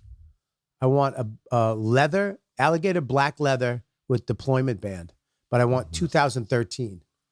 Yeah, there it is. The black leather That's band. a good looking watch. If they have the black. That looks like a lot like the watch I want. No, the one in the corner. The one in the corner. Yeah, that one. That's the watch I want. I want that watch. That's the first watch in space to the moon. Really? Yeah, that's the Moon watch. And that deployment band on it, it's kind of like the Rolex thing, but it's the Omega one. Yeah. You just push the buttons on it. And I want 2013 because it's my son's birth year. Well, you know, it's so funny. Fucking Kevin Christie hit me up the other day and he goes, because the watch I was looking at is the GMT 1675. Type in GMT 1675. It's the watch that I think that's the right number. Yeah. Oof. It's the watch that Magnum PI wore. but he so what I love about this watch and is It's a beautiful watch. It's a Pepsi. Yeah, and what had happened is, so Pan Am back in like the 70s was like, can we reach out to Rolex? We want to watch for our pilots. And so what they made is this watch. It's great for comics because it's a 24-hour dial on top. So when you travel, you can spin it to your new time zone and you can always tell what time you're in for much like a pilot. Yep. But I love everything about it. And Kevin Christie hit me up. We were talking at the store and he was like, "Yo, just so you know, they've got great ones in your birth year." And I went, "I wouldn't mind buying a birth year watch." Birth year. I have these whiskeys. a buddy gave me this whiskey. This Old Crow is from my birth year, and he's like, "Why don't you open it up on your 50th?" It was brewed in your birth. They bottled it your birth year. That liquor's been sitting there as long as you for 50 years. You should open it and share it with your dad. He goes, "I don't know if it's any good, but it's worth the story, right?" Sure. And I went, "Fuck yes!" And so I've been looking at these watches nonstop. It's a good looking, but then part of me goes, "I'll just get the brand new one." Now I'm gonna get that. I got the 2013. I'm gonna wear it, and when he graduates high school, I'm gonna hand it to him. I'll give him. That's your dad's watch. That's fucking. I'm gonna hand him that watch. Though it's a Speedmaster. It's the Moon watch. It has history. Yeah. 2013 when he was born, and he'll have that watch. And I like the leather band. This is the Rich Voss debacle watch that I got. I remember Rich bought the watch you wanted, right? Well, that's the Sky Dweller. This is a great fucking watch. That's the most complicated Rolex they make. This is the watch I wanted. Is this white gold or steel? No, I got the that's steel. It's beautiful. Yeah, white gold. I've been looking at it on your wrist the entire time. White gold is fantastic. This is beautiful. I told Rich Voss 4 years ago I wanted the blue face Sky Dweller Jubilee bracelet with the Jubilee bracelet. with so the fucking badass. And this is beautiful. What I love about this watch and what I would is the bezel. The fluted bezel. It sparkles. Yeah, it's pretty poppy. And we would do Jim and Sam or O&A, whatever the fuck it was. Yeah. We would do that and go to the jewelry district or whatever, the diamond district, and we'd look for it. And you could never find it. I wanted it from a dealer. Can't get it. It's impossible to get. But I want it. The reason why I didn't want to buy it off the gray market, I want to get it from like Mayors in Tampa. So yeah, you said Mayors in Tampa. Right. I want to get it from them because I want to pay what you pay. I want to pay retail. I don't want to pay gray market. I don't want to pay that mark. So if I don't get it, I'm not meant to have it. Right. Yeah. We did it for years. We looked for this watch together. He wound up coming on my podcast one day like this. And I'm like, "What's up?" And I look over. I listened to that podcast. He's wearing the fucking watch. I listened to that podcast. I didn't talk to him for 2 weeks. I love that. I didn't talk to him for 2 weeks. He was such a fucking piece of shit with that. And he's like, "Dude, I couldn't give it to you." I'm like, "You could give it to me. You could have called me." And then I wound up calling up Mayors. They're so great. And I said, "I want the black. I want the blue. I don't want blue." I like the blue. I'm a fan of blue, but I like that. I think the black's better. I've been looking at that watch. I wanted the one with the white face, but it didn't look. I looked at it and I just went, "It's not the watch I want right now." Like when I looked at it, I went, and then oddly enough, here's the deal. Pull up my calendar. I want to shout out to Mayors in Tampa. I grew up in Tampa. Best. I'm doing the Amelia Center in Tampa. What am I doing, Halston? Nick? Who? From Mayors? No, I don't know anyone at Mayors. Dude, you got to talk. I think my dad knows people at Mayors. Instagram, Nick of Time. He's the guy at Mayors. What's his name? Nick of Time on Instagram. Hit him up. I'm going to find him right now. So when am I in Tampa? I just talked to Cal about this today. One of my best friends. Did you Cal lost his, my number one best friend, not one of my best friends, the top of the line. Like there's him and then there's other people. And I'm his best friend. He lost his Rolex for a year. For real? Yeah, he couldn't find his. He goes, "I have a Rolex somewhere in the house. I have Nick a Rolex." Of Time. Yeah, Nick of Time. Follow back. Oh, done, Nick. Yeah, there you go. I'm messaging Jim right now. When am I in Tampa? February 17th. Nick, I'm in Tampa February 17th. Period. If I sell out the Amalie Arena, I'm coming by to buy a Rolex. Tell him what you want to. I want him to surprise me, kind of. They can't. I don't think Because they don't have them. Let's talk watches. I'm doing the Amalie Arena. It's the one of the few places I've been excited to do. Yeah. Where I'm like, and because Cal had called me, he's like, "You're doing the fucking arena in Tampa?" I was like, "I guess I didn't know I was." And so February 17th, I will be just back from Europe. I will have a brand new hour. I will have probably my hour that I probably will have bits from this hour that you haven't seen in Tampa because I know what I've done in Tampa. Yeah. There'll be parts because I don't think my special will be released yet. I think it's coming out. I think it's coming out in March. So I will have killer bits in it. But I'm doing the Amalie Arena in Tampa, February 17th, and then I'm going that day. I'm going to fucking hit up Nick and I want to buy a watch. And then because that's a great time to buy a watch. That's when you do it. You're home, you sell it in an arena. And you deserve. Is it bad if I get it an orange face, a creamsicle face like the Bucks? Dude, I mean, listen. Fucking don't get the Bucks. I want one of the ones that the football players turned in and he didn't want anymore. One of those obnoxious ones. The bed covered in diamonds. No, don't do that. That says 8813. Don't do that. Don't do that. That's fucking stupid. How great. Did you see my special?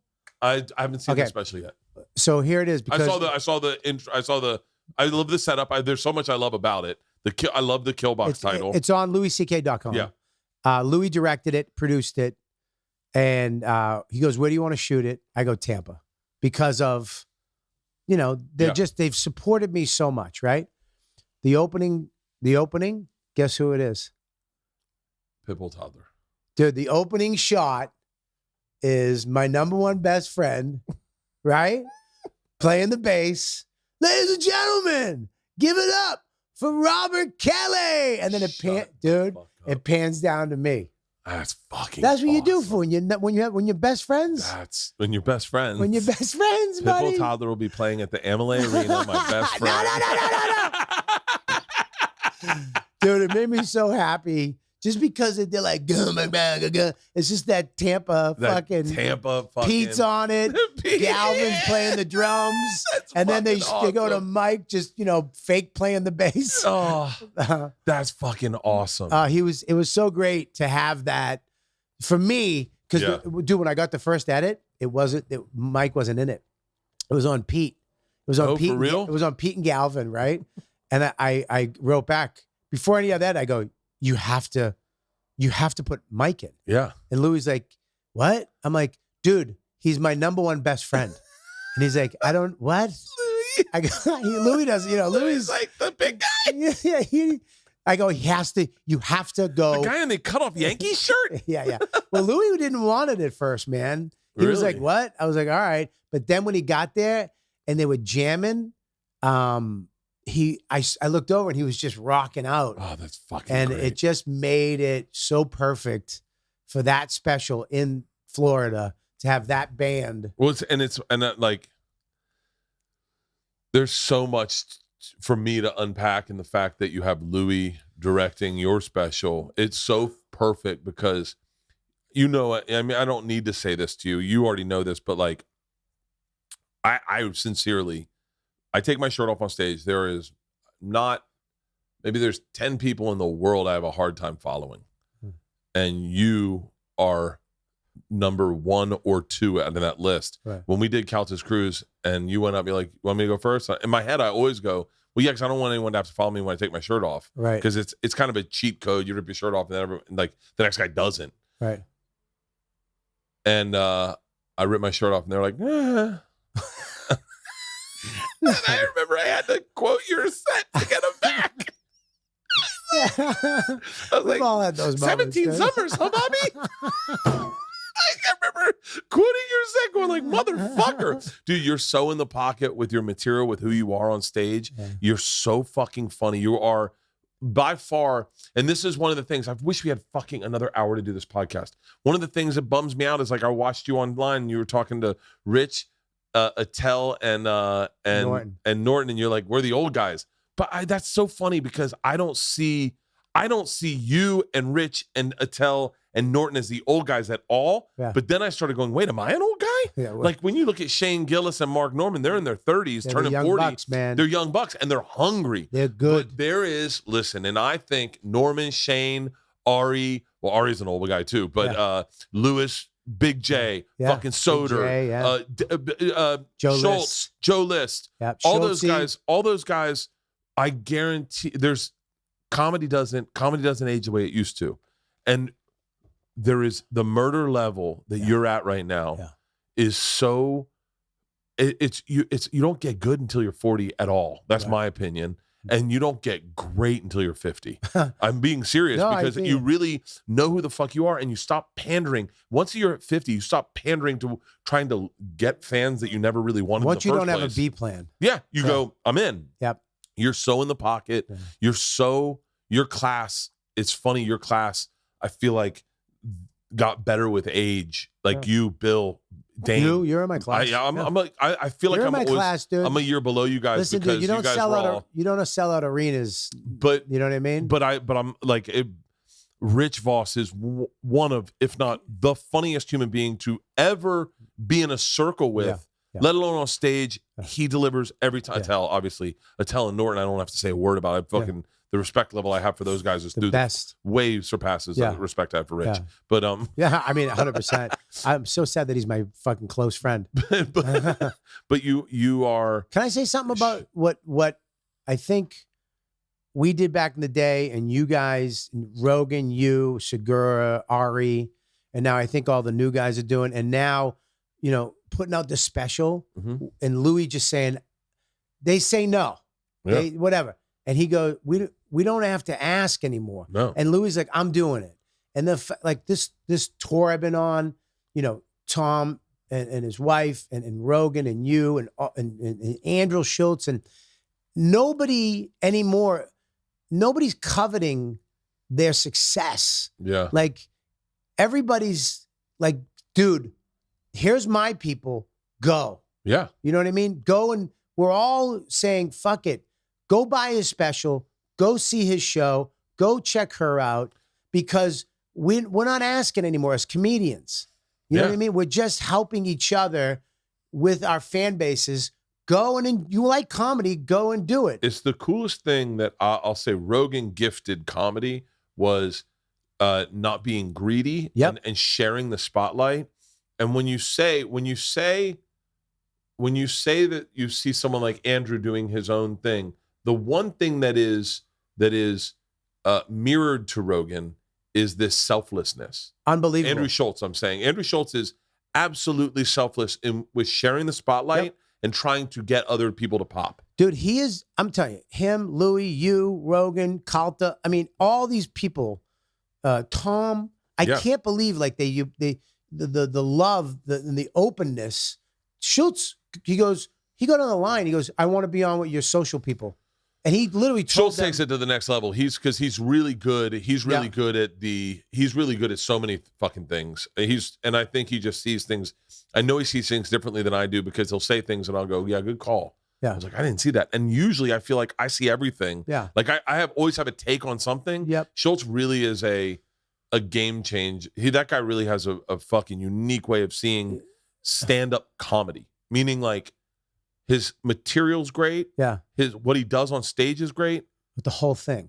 Everything that he touches in that space really kind of has its own spin and its own, like, he really, I could go on, but like a lot of it's inside baseball stuff, but like he really is fucking impressive. He's great at, look, I started podcasting, I think before everybody. Before everyone. You started it back in the day when you call on your phone. I remember listening to it on MySpace. Yeah, Robert Kelly and sometimes Colin Quinn. Yeah. Right? And I still do my podcast. You know what, dude? You've been on it. Yeah.